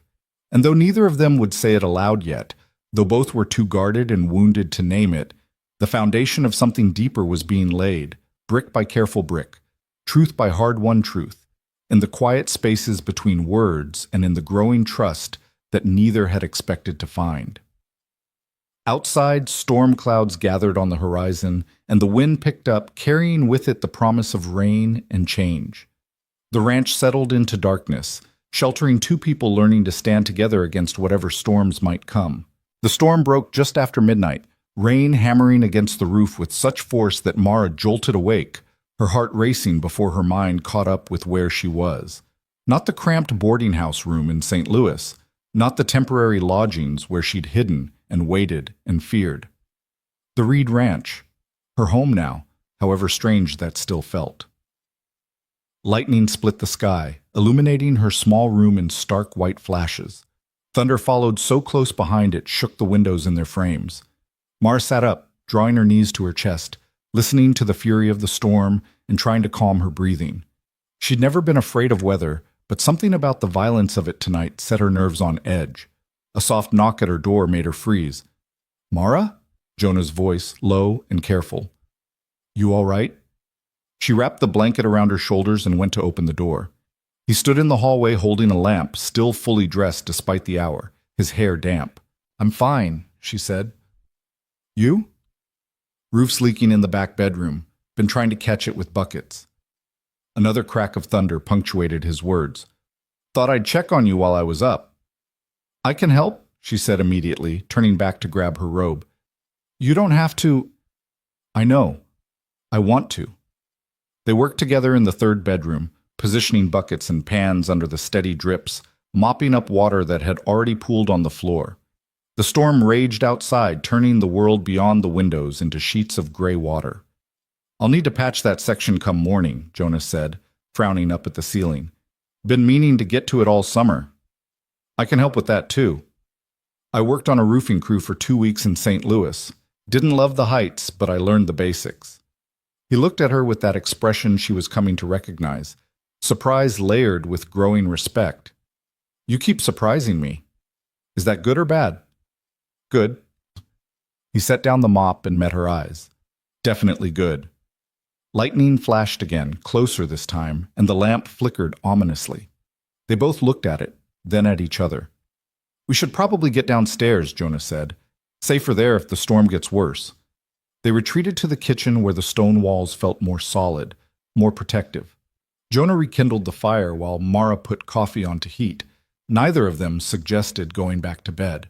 Sleep felt impossible with the storm raging like something alive and angry around them. You ever see storms like this back east? Jonah asked, settling into one of the kitchen chairs. Not like this. Baltimore got rain, but nothing with this kind of fury. It's like the sky is trying to tear itself apart. Welcome to Kansas. The land gives you everything and takes it back twice over. You learn to respect it, or you don't survive. Mara poured coffee into 2 mugs and brought them to the table. She sat across from Jonah, wrapping her hands around the warmth, and found herself studying his face in the firelight. He looked tired, she realized, lines around his eyes she hadn't noticed before, a weariness that went deeper than one sleepless night. How long have you been doing this alone? She asked quietly. Really doing it, I mean. Not just surviving, but trying to build something. Jonah took a long drink of coffee before answering. 5 years since my father died. But even before that, he was sick for 2 years before the end. So I was running things mostly on my own for 7 years, give or take. That's a long time. It is. He stared into his coffee. Sometimes I think I forgot what it was like to share things, to have someone to talk to at the end of the day, someone who cares if you come home safe. My mother used to say that was the hardest part of ranch life, not the work, but the isolation. She died when I was 16, and I watched my father just fade after that. Like without her, there wasn't enough reason to keep fighting. The vulnerability in his words made Mara's throat tight. Is that why you sent for a bride? Because you didn't want to fade like he did? Maybe. Or maybe I just got tired of the silence. He looked up at her. But I'm glad it was you who stepped off that train, not Margaret Hayes. Even with all the complications I brought? Especially with them. Margaret seemed nice enough from her letters, but she was looking for safety, for someone to take care of her. That's not partnership, that's dependency. You're not looking to be rescued, you're looking to stand on your own feet with someone beside you instead of behind you. Is that what you think I'm doing? Isn't it? Mara considered that. Outside, the rain continued its assault, but the thunder was moving farther away now, the storm's rage beginning to spend itself. Yes, she said finally.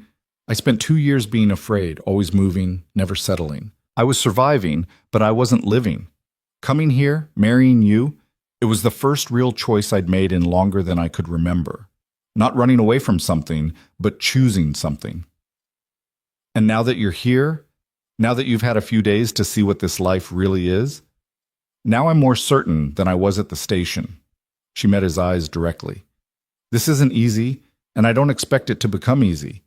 But it's honest. You're honest. There's no pretense here, no games, just work and weather and trying to build something real. I can respect that. I can be part of that. Jonah nodded slowly, something shifting in his expression. When Holloway and his men showed up yesterday, you didn't run. You stood there ready to fight even though you were scared. I was terrified, she admitted. But you stood anyway. That's the difference. That's what partnership looks like. They sat in comfortable silence after that, drinking coffee and listening to the storm gradually diminish. By the time the rain had gentled to a steady patter, the sky beyond the windows was beginning to lighten with the approach of dawn. Going to be a muddy day, Jonah observed. Good day for inside work, then. I saw the pantry needs organizing, and those curtains in the front room are held together by hope and stubbornness. You don't have to, I know, but I want this place to feel like a home, not just a house you're camping in. That's part of building something, isn't it? Making it better than it was. Jonah studied her for a long moment, then smiled, a real smile that reached his eyes and made him look younger. Yeah, I suppose it is. The days that followed fell into a new rhythm, shaped by the storm's aftermath and the work it created. They patched the roof together, Mara proving as capable as she'd claimed, her hands steady even when the height made her nervous. They cleaned out gutters, redirected runoff, reinforced weak spots in the barn's foundation. But they also began to make smaller changes, the kind that transformed a functional space into a home. Mara sewed new curtains from fabric she found in town, simple but clean and bright. She organized the kitchen with an efficiency that made cooking easier. She planted herbs in a box outside the kitchen window, basil and thyme and rosemary that would be ready by late summer. Jonah, watching these transformations, felt something in his chest loosening incrementally, like a muscle held tense for so long he'd forgotten it was tight. The house was becoming something different under Mara's influence, not just his father's house that he maintained, but a space they were building together. 2 weeks after the storm, Ingrid Morrison rode over in the late afternoon. Mara was in the garden pulling early carrots when she heard the horse approach and looked up to see her neighbor dismounting with practiced ease. "I hope I'm not intruding," Ingrid called out, her accent warm and friendly. "I brought you some bread. I made too much this morning and I thought you might like some." Mara stood, brushing dirt from her hands and knees. "That's kind of you. Please, come in. I'll put coffee on." They settled in the kitchen, and Mara found herself relaxing in Ingrid's presence. There was no judgment in the other woman's eyes, no calculation, just genuine friendliness. "How are you settling in?" Ingrid asked, accepting a cup of coffee gratefully. "Better than I expected, honestly. Jonah is—" Mara paused, searching for words. "He's a good man, a fair one." "He is. He and Dutch have been friends for years. Dutch speaks very highly of him." Ingrid took a sip of coffee. "But I didn't come just to bring bread, if I'm being honest. I wanted to make sure you knew that you have a friend, if you want one. Ranch life can be isolating, especially for women. We need to support each other." The simple generosity of it made Mara's eyes sting unexpectedly. "Thank you. I'd like that very much." "Good. Then you must come to dinner soon, both of you. Dutch would enjoy the company, and the children would love to meet you properly." Ingrid paused, then added carefully, "I heard about Eleanor Hartwick's visit, and about how you handled it." "I probably made things worse," Mara said. "No, you made things clear. That's different." Ingrid's expression turned fierce. "Eleanor thinks she runs this town, and nobody ever stands up to her. It was past time someone did. She's been spreading gossip about you, of course, but most people with sense don't pay her much mind." "What kind of gossip?" "The usual, that you're too independent, too bold, that you trapped Jonah somehow, that you're probably hiding some terrible secret." Ingrid rolled her eyes. "Small-minded nonsense, mostly, but I wanted you to know so you're not caught off guard if you hear whispers in town." Mara felt her spine straighten. "Let them whisper. I've survived worse than small-town gossip." I believe you have." Ingrid reached across the table and squeezed her hand briefly. "You're stronger than you look, Mara Reed. That's good. You'll need to be." After Ingrid left, Mara stood in the doorway, watching her ride away and feeling the weight of those words. "You'll need to be strong." It wasn't a warning exactly, more like recognition, one survivor acknowledging another. That evening, Jonah came in from the fields earlier than usual, his face troubled. Mara looked up from the stove where she was preparing dinner and immediately knew something was wrong. "What happened?" "Found fresh tracks along the north boundary, multiple horses moving slow like they were surveying the property." His jaw tightened. "Holloway's crew, most likely, or someone like them." Mara's hand stilled on the knife she'd been using to chop vegetables. "They're planning something." "Looks that way. Dutch said he saw them in the area yesterday, too. They're getting bolder." He leaned against the doorframe, suddenly looking exhausted. "I should have hired more hands this season, should have anticipated this." "You can't anticipate everything." "I can be better prepared." He straightened. "Tomorrow I'm riding into town to see the sheriff, let him know what's happening, and I'm moving the cattle closer to the house, where we can keep better watch." "What can I do?" He looked at her seriously. "Keep that rifle of yours close. And if I tell you to get inside and bar the door, you do it. No arguments." "Jonah? I mean it, Mara. These men are dangerous. I won't risk—" He stopped, jaw working. "I won't risk you getting hurt because you're too stubborn to take cover." The intensity in his voice surprised her. This wasn't just practical concern. This was something deeper, more personal. In the 2 weeks since she'd told him about Richard Thornton, something had shifted between them. The careful distance they'd maintained was eroding, replaced by something neither of them had quite named yet. "All right," she said quietly, "but the same goes for you. You're not invincible, no matter how much you act like you are." His expression softened slightly. "Fair enough." The next morning, Jonah rode into town while Mara stayed at the ranch with strict instructions to stay alert. She worked in the garden but kept the rifle propped against the fence within easy reach. Every sound made her jump, the wind rattling the barn door, a horse whinnying in the pasture, birds taking sudden flight. By the time she heard hoofbeats approaching in the early afternoon, her nerves were stretched taut. But it was Jonah returning, and she felt relief flood through her at the sight of him. He dismounted heavily, his expression grim. "The sheriff's not doing anything," he said without preamble. Says without direct evidence of theft or violence, his hands are tied. Suggested we post more watch, keep better records of our stock. Basically told me we're on our own. That's it? That's it. He did say there have been reports from other ranches, missing cattle, damaged property, threats, but nothing he can act on legally. Jonah's hands clenched into fists. "We're going to have to handle this ourselves." Over the next week, they established new routines shaped by the threat hanging over them. Jonah moved the cattle to the south pasture, visible from the house. They took turns on watch each night, one of them staying up while the other slept. Mara learned to shoot Jonah's Winchester, practicing until her aim was steady and sure. On the 6th night of their new vigil, Mara was on watch, sitting on the porch with the rifle across her knees and a lamp turned low beside her. The night was clear and cool, stars scattered across the sky like thrown seed. She'd been hearing nothing but normal night sounds, insects, distant coyotes, the wind in the grass, when suddenly the cattle in the south pasture began to low uneasily. Mara stood immediately, every sense alert. She could see dark shapes moving among the herd, too deliberate to be animals. Men on foot, trying to cut out several head without spooking the rest. She moved quickly but quietly to the bedroom where Jonah slept. "Jonah?" she whispered urgently, touching his shoulder. He came awake instantly, reaching for the pistol he kept by the bed. "What is it?" "Someone's in the south pasture, at least 3 men that I can see." He was up and moving before she finished speaking, pulling on his boots, checking his rifle. "How long?" "Just started. They're trying to be quiet." "Go wake Sam and Red in the bunkhouse. Tell them to bring their rifles and meet me at the pasture gate. Then you get back inside the house and stay there." "Jonas, please." He turned to look at her, and his eyes were fierce. "Please, just this once, don't argue with me." The raw emotion in his voice stopped her protest. She nodded and ran to wake the ranch hands while Jonah headed toward the pasture.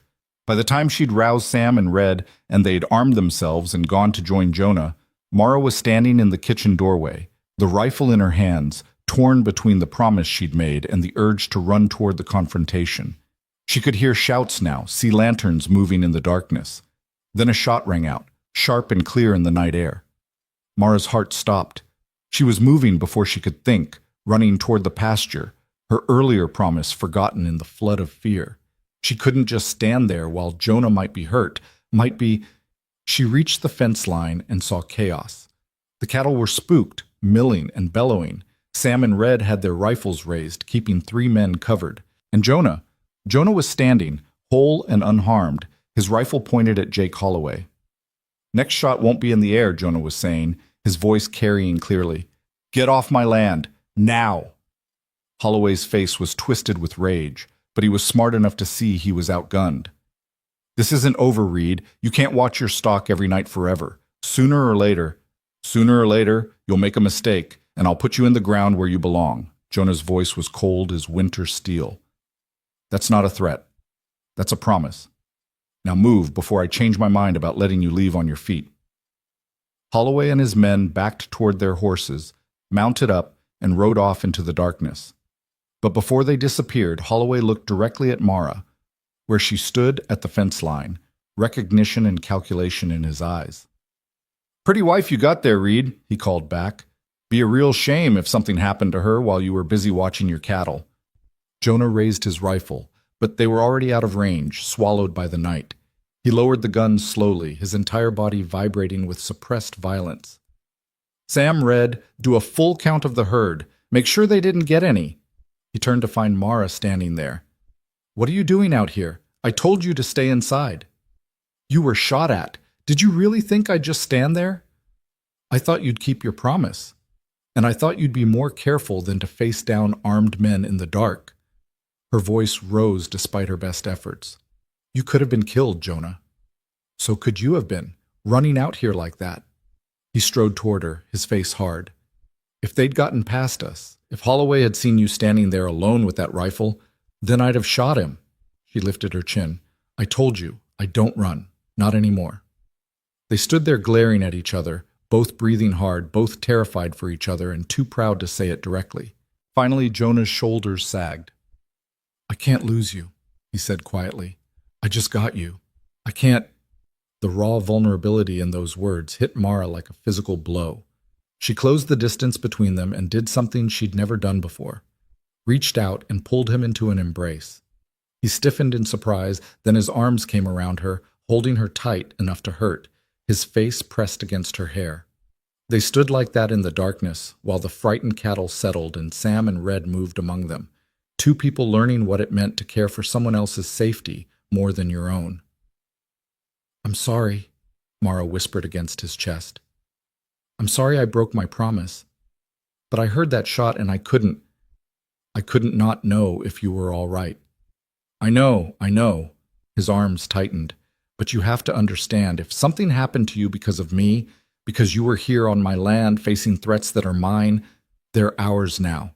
That's what marriage means, remember? Your threats are my threats. Your fights are my fights." He pulled back just enough to look down at her face in the starlight. "When did you get so brave?" "When I decided I had something worth being brave for." The words hung between them, weighted with meaning neither was quite ready to fully acknowledge. Jonah lifted one hand and cupped her face gently, his thumb brushing her cheekbone. "We should get inside," he said, but he didn't move. "We should," she agreed, but she didn't pull away. For a long moment they just stood there, caught in something neither had planned for, neither had expected. Then slowly, carefully, Jonah leaned down and kissed her. Not the brief, chaste kiss of their wedding, but something deeper, more real, a claiming and a question and a promise all at once. When they finally broke apart, both were breathing unsteadily. "Inside," Jonah said again, his voice rougher now, "before I forget every good intention I've had about taking things slow." Mara felt heat rise in her cheeks, but didn't look away. "Maybe slow isn't what we need anymore."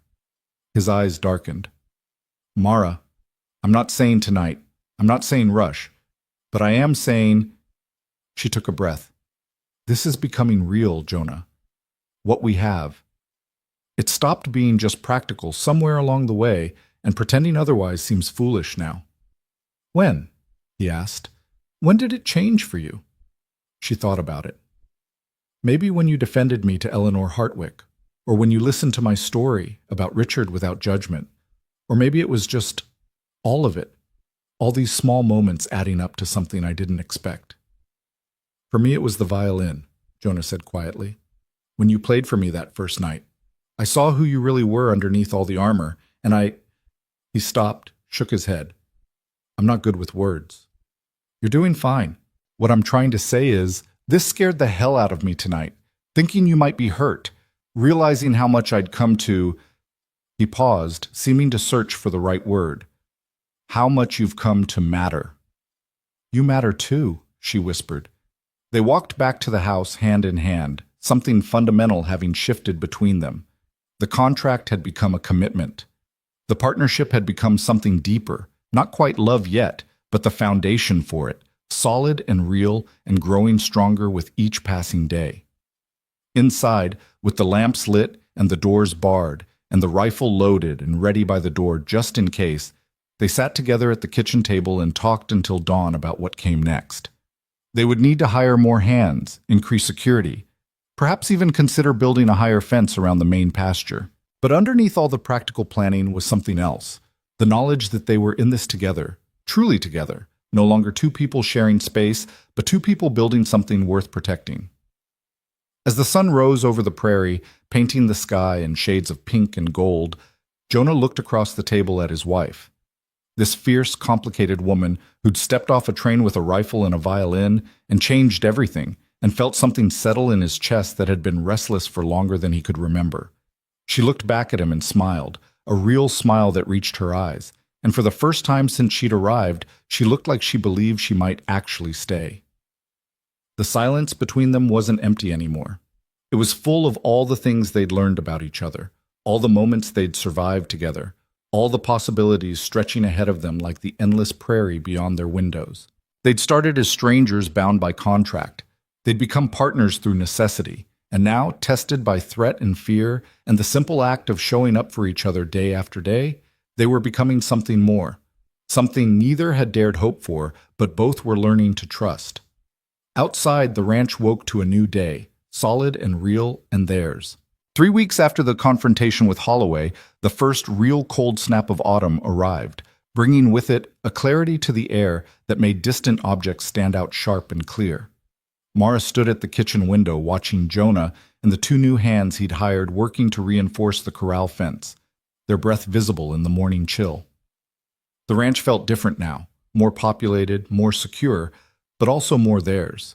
The extra hands meant Jonah didn't carry the entire burden alone, and the increased patrols had kept Holloway and his crew at bay. There'd been no more incidents, though everyone remained watchful. Dutch had reported seeing the gang working ranches to the west, and word was the territorial marshal had finally taken an interest in their activities. But the biggest change wasn't in the external circumstances. It was in the way Jonah's hand found hers across the table at meals, in the way she'd taken to playing violin some evenings while he sat and listened, in the way their conversations had deepened beyond practical matters into real intimacy. They still maintained separate bedrooms. Some boundaries took time to cross, but the walls between them were growing thinner with each passing day. She was pulling bread from the oven when she heard an unfamiliar horse approaching. Through the window, she could see a well-dressed man on a fine bay gelding, riding with the posture of someone accustomed to being noticed. Her stomach clenched instinctively. Strangers still made her wary, but she forced herself to set down the bread and walk calmly to the door. Jonah had already spotted the rider and was moving toward the house, his hand resting casually on the pistol at his hip. The new hands, Ben and Cole, had stopped working and were watching alertly. The stranger dismounted with practiced ease and removed his hat, revealing silver-streaked hair and a face that spoke of expensive grooming and comfortable living. He smiled, but it didn't quite reach his eyes. "Good morning. I'm looking for the Reed Ranch. I believe I've found it?" "You have." Jonah's voice was neutral, giving nothing away. "What's your business here?" "My name is Harrison Cole, attorney at law from St. Louis. I'm here on behalf of a client regarding a private matter." His eyes moved past Jonah to where Mara stood in the doorway, and something flickered in his expression, recognition, confirmation. "I believe your wife and I should speak." Mara felt ice flood her veins. Richard had found her after all. Of course he had. She'd been foolish to think she could disappear completely, that a man with his resources would simply give up. "Anything you have to say to my wife, you can say in front of me," Jonah said flatly.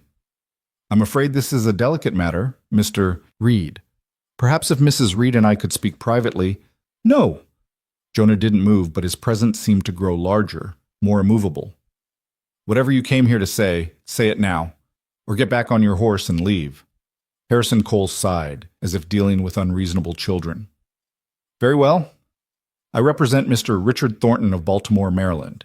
It has come to his attention that the woman currently residing here as your wife is in fact Miss Mara Lowell, formerly engaged to be married to Mr. Thornton. That engagement was never formally dissolved, and Mr. Thornton has concerns about the legality of your marriage." "The engagement ended when she left," Jonah said coldly. "And she's not Miss Lowell anymore. She's Mrs. Reed, legally married with all proper documentation filed with the territory. Your client has no claim." Mr. Thornton would dispute that.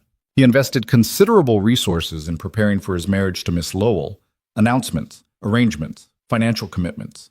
Her departure caused him significant embarrassment and monetary loss. He believes he's entitled to compensation. He can believe whatever he wants. She doesn't owe him anything. Cole's smile turned patronizing. "Mr. Reed, I understand you're new to these legal complexities. but I assure you breach of promise is a serious matter. Mr. Thornton has documented evidence of the engagement, witnesses to the agreement, proof of his expenditures. He's prepared to pursue legal action if necessary. Mara found her voice finally, stepping forward to stand beside Jonah. I broke no promise. There was no marriage, no legal contract beyond Richard's assumptions. He doesn't own me, and he never did. Miss Lowell, pardon me, Mrs. Reed, I don't think you fully appreciate the situation. Mr. Thornton is a man of considerable influence. He has connections throughout the territory, including here in Kansas. If he chooses to pursue this matter, he can make life very difficult for you and your husband. Let him try. Jonah's voice was pure steel. We're not intimidated by threats, legal or otherwise. Cole's expression hardened slightly. This isn't a threat, Mr. Reed. It's a reality. However, Mr. Thornton is a reasonable man. He's authorized me to offer a settlement. If Mrs. Reed agrees to return to Baltimore and honor her original commitment, he's willing to overlook all of this unfortunate business. He'll even consider compensating you for your inconvenience. The audacity of it struck Mara like a physical blow. Richard thought he could buy her back, as if she were property to be purchased and returned. The presumption, the arrogance, it was so perfectly him that she almost laughed. Tell your client, she said, her voice shaking not with fear but with rage, that I would rather die than go back to him. Tell him I'm married to a good man who treats me with respect and equality. Tell him that every day here is worth more than a lifetime in his gilded cage. And tell him that if he comes near me or my husband again, I will shoot him myself and answer for it gladly. Cole's eyebrows rose. My dear woman, you can't be serious. She's absolutely serious, Jonah interrupted. And so am I. You go back to Baltimore and you tell Thornton that Mara made her choice. She chose me, chose this life, chose freedom. That's worth more than all his money and influence combined. He has no legal standing here, and if he tries to pursue this, we'll fight him every step of the way. Mr. Reed, I strongly advise you to reconsider. Consideration done. Get off my land. Cole looked between them, seeming to assess whether further argument would be productive. Finally, he reached into his jacket and pulled out an envelope. Mr. Thornton anticipated you might be unreasonable. This is a formal notice of intent to pursue legal action. You'll want to retain counsel. He held it out, and when neither of them reached for it, he set it on the porch railing. You have 30 days to respond. He mounted his horse with the same practiced ease, settling into the saddle and looking down at them with something that might have been pity or disdain. For what it's worth, Mrs. Reed, Mr. Thornton genuinely cared for you. He's offering you a chance to return to a life of comfort and security. This ranch, this rough existence, it's beneath you. Surely you can see that. The only thing beneath me, Mara said clearly, was believing I deserved the way he treated me. I see clearly now. Tell Richard I'm exactly where I belong. Cole shook his head and rode away, the sound of his horse's hooves gradually fading until the ranch was quiet again except for the wind. Mara stood perfectly still, her hands clenched into fists, every muscle tight with the effort of not shaking. She felt Jonah's hand on her shoulder, warm and solid. You all right? No, but I will be. She turned to face him. He found me. After everything, he found me. And now he knows exactly where you stand, that you're protected, that you have people who'll fight for you. Jonah's jaw was set. We'll talk to a lawyer in town, make sure everything is iron tight legally. But Mara, he can't take you back. The law is on our side. The law doesn't always matter to men like Richard.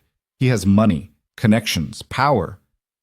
And you have something he can never buy or intimidate, a will stronger than his and people who stand with you. Jonah's hands moved to cup her face, forcing her to meet his eyes. I meant what I said. We'll fight him, whatever it takes. Ben and Cole had approached cautiously, both looking concerned. Boss, you need us to do anything? Ben asked. Keep watch like we have been. If that lawyer comes back or anyone else asking questions about Mara, I want to know immediately. Jonah glanced at the son's position. And one of you ride to Dutch's place. Let him know what's happening. He should be aware in case Thornton tries to gather information from the neighbors. After the hands dispersed, Jonah picked up the envelope Cole had left and they went inside. The bread Mara had been baking was cooling on the counter, filling the kitchen with the scent of normalcy even as everything felt tilted and wrong. She sat at the table while Jonah opened the envelope and read through the legal documents, his expression darkening with each page. "It's mostly bluster," he said finally. "Legal language designed to intimidate. But there's no real case here. You were never married, there was no legally binding contract, and your marriage to me is completely legitimate." He set the papers down. "Still, we should have our own lawyer review this. Make sure we're not missing anything." "Richard won't stop with legal threats." Mara's voice was quiet but certain. "He doesn't accept defeat. If the law doesn't work, he'll try something else." "Then we'll deal with that too." Jonah moved to sit across from her, reaching for her hands. "Listen to me. You're not alone in this anymore. You don't have to face him by yourself." "But you shouldn't have to face him at all. This is my past, my problem." "It's our problem now. That's what marriage means, remember?" He smiled slightly, echoing her own words from weeks ago. "Your fights are my fights." Despite everything, Mara felt herself smile back. "When did you get so wise?" "Must be all the good advice I've been getting from my wife." They spent the afternoon in town, meeting with Thomas Brennan, the only lawyer in Seneca, and unfortunately, husband to Catherine who'd visited with Eleanor Hartwick. But Brennan proved to be more professional than his wife, reviewing the documents thoroughly and assuring them their legal position was solid. "Cole is fishing," Brennan said, handing the papers back. "Thornton has no case for breach of promise without a formal written contract, which it appears he doesn't have. Your marriage is legal and binding. The worst he can do is make noise and waste everyone's time with frivolous litigation." "But he could do that?" Mara asked. "He could try, but any judge worth his salt would throw it out immediately. Kansas courts don't look kindly on wealthy Eastern men trying to reclaim women who've legally married here. Smacks too much of treating women as property." Brennan leaned back in his chair. "My advice? Document everything. If Thornton or his representatives contact you again, keep records. If he attempts any form of coercion or intimidation, that's harassment, and we can pursue criminal charges." It was more reassurance than Mara had expected, and some of the tightness in her chest eased slightly. Jonah paid Brennan's fee, and they started back toward the ranch as afternoon shadows lengthened. They were halfway home when they saw smoke. Black smoke, thick and oily, rising from the direction of the ranch. Jonah's face went white, and he urged the horses into a gallop, Mara holding on as the wagon bounced and rattled over the rough road. The barn was burning. Flames engulfed the northern wall, spreading rapidly through the dry wood. Ben and Cole were already there with buckets, fighting desperately to contain it, but the fire had too much of a head start. Jonah leaped from the wagon before it fully stopped, running toward the barn. "The horses! Get the horses out!" Mara was right behind him, her heart hammering. The heat was intense, smoke making her eyes water, but she could hear the terrified whinnying of the animals trapped inside. Jonah burst through the barn door into the smoke-filled interior, and Mara followed without thinking. Inside was chaos. 3 horses were in their stalls, eyes rolling white with terror. Jonah was already working on the first stall door, flinging it open and slapping the horse's flank to drive it toward the exit. Mara ran to the second stall, her hands fumbling with the latch as smoke burned her lungs. "Get out!" Jonah shouted at her through the smoke. "Not without the horses!" She got the latch open and drove the second horse out. The third stall was closest to the fire, flames licking along the wall above it. The horse inside was Buck, Jonah's steady gelding, and he was rearing and screaming, too panicked to understand the door was open. Jonah reached the stall just as part of the burning wall groaned and began to collapse. Mara saw it happening in horrible slow motion, the timber falling, Jonah directly beneath it, no time to move. She threw herself forward, shoving him hard to the side. They both went down in the straw as the burning timber crashed down where Jonah had been standing. Heat seared along Mara's arm, and she smelled burning cloth and worse. Then Jonah was dragging her up, half carrying her toward the door, while Ben appeared from nowhere to grab Buck's halter and force the panicked horse towards safety. They burst out into the clean air, coughing and gasping, and didn't stop until they were well clear of the barn. Mara collapsed onto the ground, her arms screaming with pain. Jonah was beside her immediately, his face sooty and terrified. "Your arm! Jesus, Mara, your arm!" She looked down and saw her sleeve was burned away, the skin beneath angry red and blistering. The pain hit her fully then, and she bit back a cry. "Ben, ride for the doctor," Jonah shouted. "Cole, keep fighting that fire. Save what you can." He scooped Mara up as if she weighed nothing and carried her toward the house, his jaw set, his eyes fierce. Inside, he laid her on the kitchen table and began cutting away what remained of her sleeve with swift, careful movements. "I need to get this cooled down," he said, his voice tight with controlled panic. "It's going to hurt."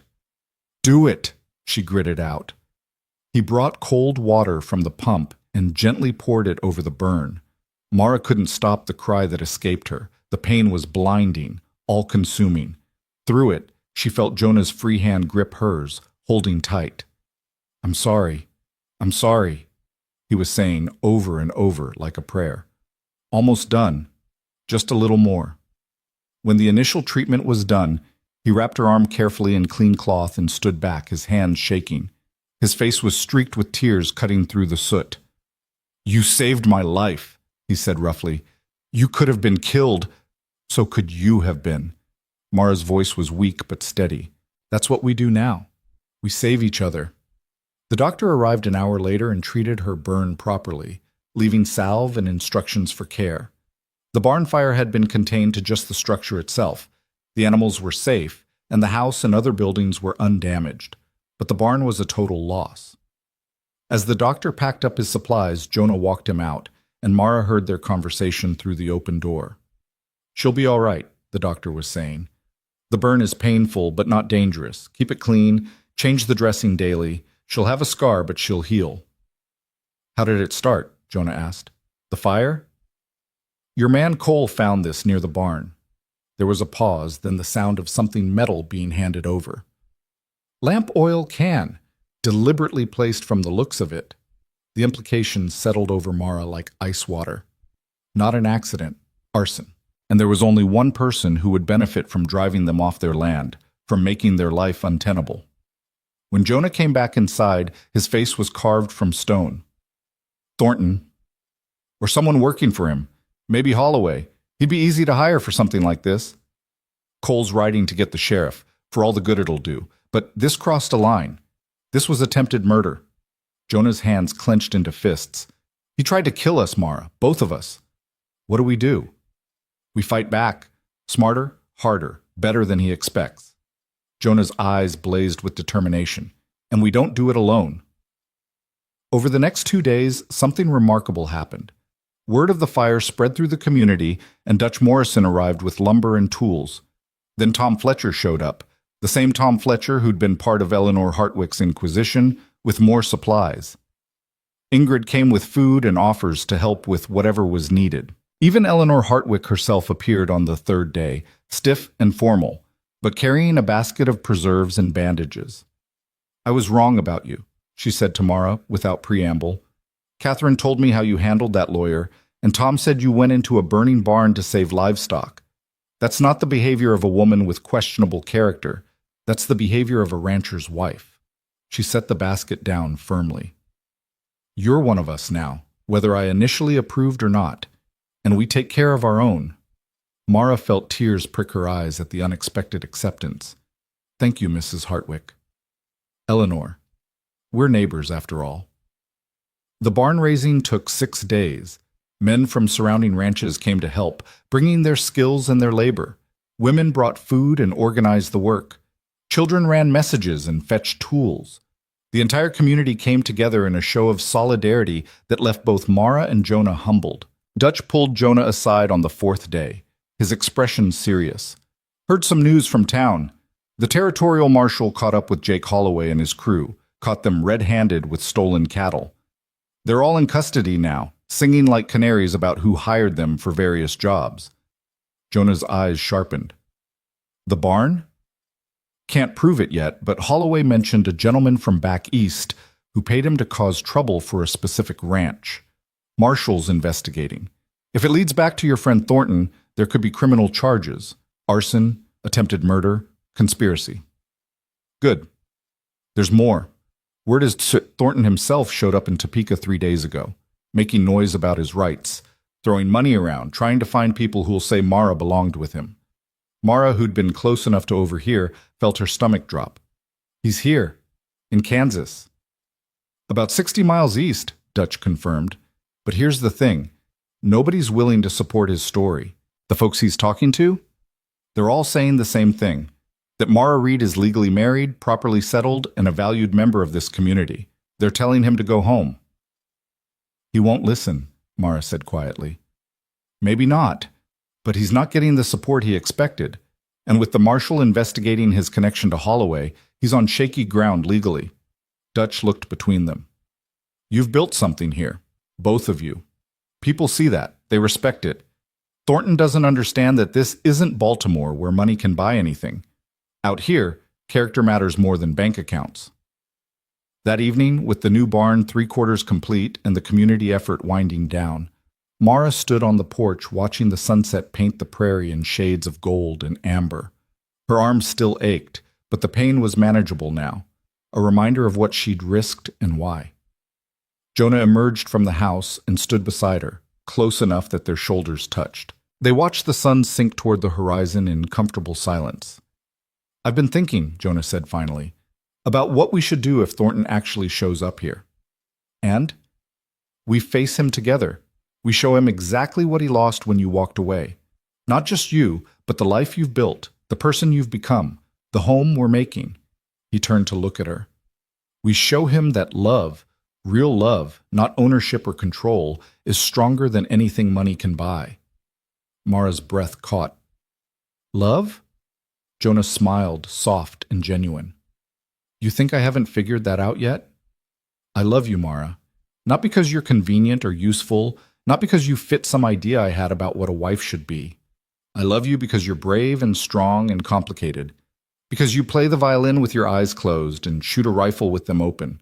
Because you ran into a burning barn without hesitation. Because you chose this life. Chose me when you could have chosen safety and comfort with him. Tears streamed down Mara's face, unchecked. I love you too. I didn't mean to. I tried not to. But somewhere between arriving with nothing but a rifle and a violin and building this life with you, I fell completely in love with you. He pulled her carefully into his arms, mindful of her injured arm, and kissed her with a tenderness that made her heart ache. This wasn't the desperate kiss of the night they'd faced Holloway. This was something deeper, a promise and a claiming and a celebration all at once. Marry me again, he said against her lips, properly this time, not because we have to, not out of necessity, but because we choose it, choose each other. We're already married, I know, but I want to stand in front of everyone who matters and tell them I choose you. That this wasn't just a transaction that worked out. This is love. Real love. The kind people write about and sing about and build entire lives around. Then yes, I'll marry you again. I'll choose you every day for the rest of my life. They stood wrapped in each other's arms as darkness fell and stars emerged. Two people who'd started as strangers and become everything to each other. The sound of an approaching horse made them pull apart. In the dusk, they could see a single rider coming up the road, moving fast. As he drew closer, Mara recognized the uniform. The territorial marshal. He dismounted near the porch and tipped his hat. Mr. and Mrs. Reed, Marshal Davis. I apologize for the late hour, but I thought you'd want to know immediately. We've taken Richard Thornton into custody. Mara's hand found Jonah's, gripping tight. On what charges? Conspiracy to commit arson, attempted murder, and about 6 other charges related to his hiring of Jake Holloway's gang. Turns out Thornton wasn't as careful covering his tracks as he thought. We have written correspondence, payment records, witness testimony from multiple members of Holloway's crew. He's looking at serious prison time. He'll buy his way out, Mara said, her voice hollow. Men like him always do. Not this time. The territorial governor has taken a personal interest in the case. Seems there's been a pattern of wealthy Eastern men coming out here thinking they can operate above the law. The governor wants to make an example. Davis pulled out a document. I need Mrs. Reed's statement about her history with Thornton, particularly any evidence of prior abuse or coercion. For the next hour, by lamplight on their porch, Mara told her story fully for the first time. Not just the part she'd shared with Jonah, but all of it. The gradual isolation, the escalating control, the violence, the terror. The marshal took notes carefully, asking questions, building a case.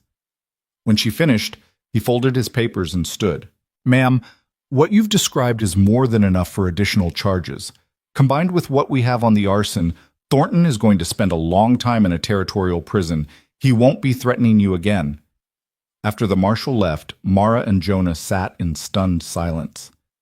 "It's over," Mara said finally, as if testing the words. "It's really over. It's over. You're free, completely free." She turned to him, and her smile was radiant. "No, not free. Freely chosen. There's a difference." The wedding, their second real wedding, took place on a crisp October morning with the whole community in attendance. Mara wore a new dress that Ingrid had helped her sew, simple but beautiful, in a shade of blue that matched the Kansas sky. Jonah wore his best suit and couldn't stop smiling. Reverend Crawford performed the ceremony on the porch of their rebuilt barn, the entire structure decorated with prairie flowers and autumn leaves. When he asked if they took each other freely and willingly, both answered with absolute certainty. "I do. I choose this. I choose you." The celebration lasted into the evening, with food and music and dancing. Mara played her violin, and for the first time she played with pure joy rather than longing or sorrow. The notes soared into the prairie night, and everyone who heard them understood they were witnessing something remarkable. Two broken people who'd found each other and become whole. Later, after the guests had left and the ranch was quiet again, Mara and Jonah stood on their porch watching the stars emerge one by one. "Do you remember what you expected?" Mara asked. "That day at the station?" A quiet woman. Someone plain and manageable who wouldn't disrupt my life too much. "And what did you get?" Jonah pulled her close, his arms encircling her from behind, his chin resting on her shoulder. "A force of nature.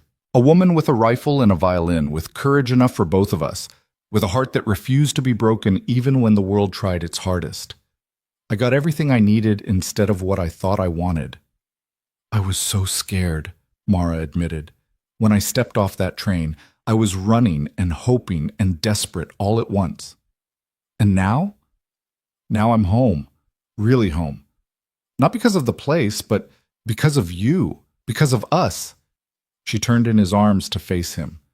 The contract we signed that day was supposed to be practical, businesslike. But what we built was love. Real, messy, complicated, beautiful love. Jonah kissed her forehead, her cheeks, her lips. The kind that chooses to stay when things get hard. The kind that runs into burning barns and faces down the past. The kind that builds a future worth believing in. They went inside together, leaving the door open to the prairie wind and the endless stars. The house was theirs now, truly theirs, filled not with the lonely silence of isolation, but with the comfortable quiet of genuine companionship. In the months and years that followed, their story became part of the community's fabric.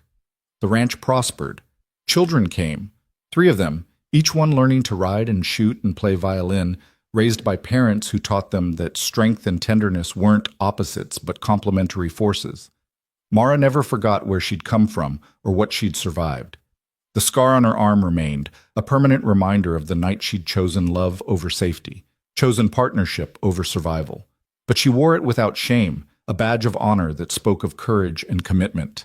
And Jonah never stopped being grateful for the day his careful plans were disrupted by a woman who'd stepped off a train carrying everything she needed to survive and nothing she needed to pretend. She'd been the wrong woman by every measure he'd established, which made her exactly right in every way that mattered. On quiet evenings, when the work was done and the children were in bed, Mara would take out her violin and play while Jonah listened, his eyes closed, his heart full. The music spoke of journeys and choices, of losses transformed into gains, of 2 people who'd found in each other not rescue, but recognition. The ranch stood solid on the prairie, a testament to what could be built when 2 people chose each other freely and completely. Not a mail-order marriage, not a desperate arrangement, but a love story written in sweat and soil and starlight, in every decision to show up and stay and build something real. The woman who'd arrived with secrets and scars had become a wife, a partner, a force that shaped the very land she walked on. The man who'd ordered a convenient solution had found instead an equal, a challenge, a love that demanded everything and gave back twice as much. Together they'd created not just a home, but a legacy, proof that the strongest foundations aren't built on certainty and careful planning, but on the courage to say yes to the unknown, to choose freely even when afraid, to believe that love is found not in getting what you expect, but in embracing what arrives. The prairie wind sang through the grass as it always had and always would, indifferent to human hopes and fears. But within the stone walls of the Reed Ranch, two hearts beat in rhythm, two lives intertwined completely, two people who'd learned that the best things in life are never ordered but chosen, never planned but discovered, never expected but deeply, profoundly, perfectly right.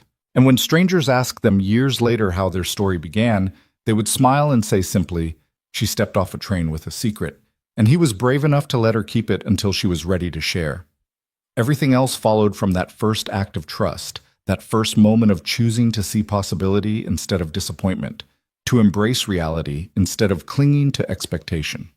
It was a love story for the ages, not because it was easy or perfect or free from struggle, but because it was real, chosen freely, built deliberately, maintained with dedication and devotion through storms both literal and metaphorical. The mail-order bride who wasn't, the cowboy who got more than he bargained for. Two people who found in each other not what they ordered, but what they needed, not what they planned, but what they were meant to become. And they lived the kind of life worth living, full of work and weather, of challenges met and overcome, of love that deepened with every passing season, of a partnership so strong it could weather any storm because it was built not on convenience, but on choice.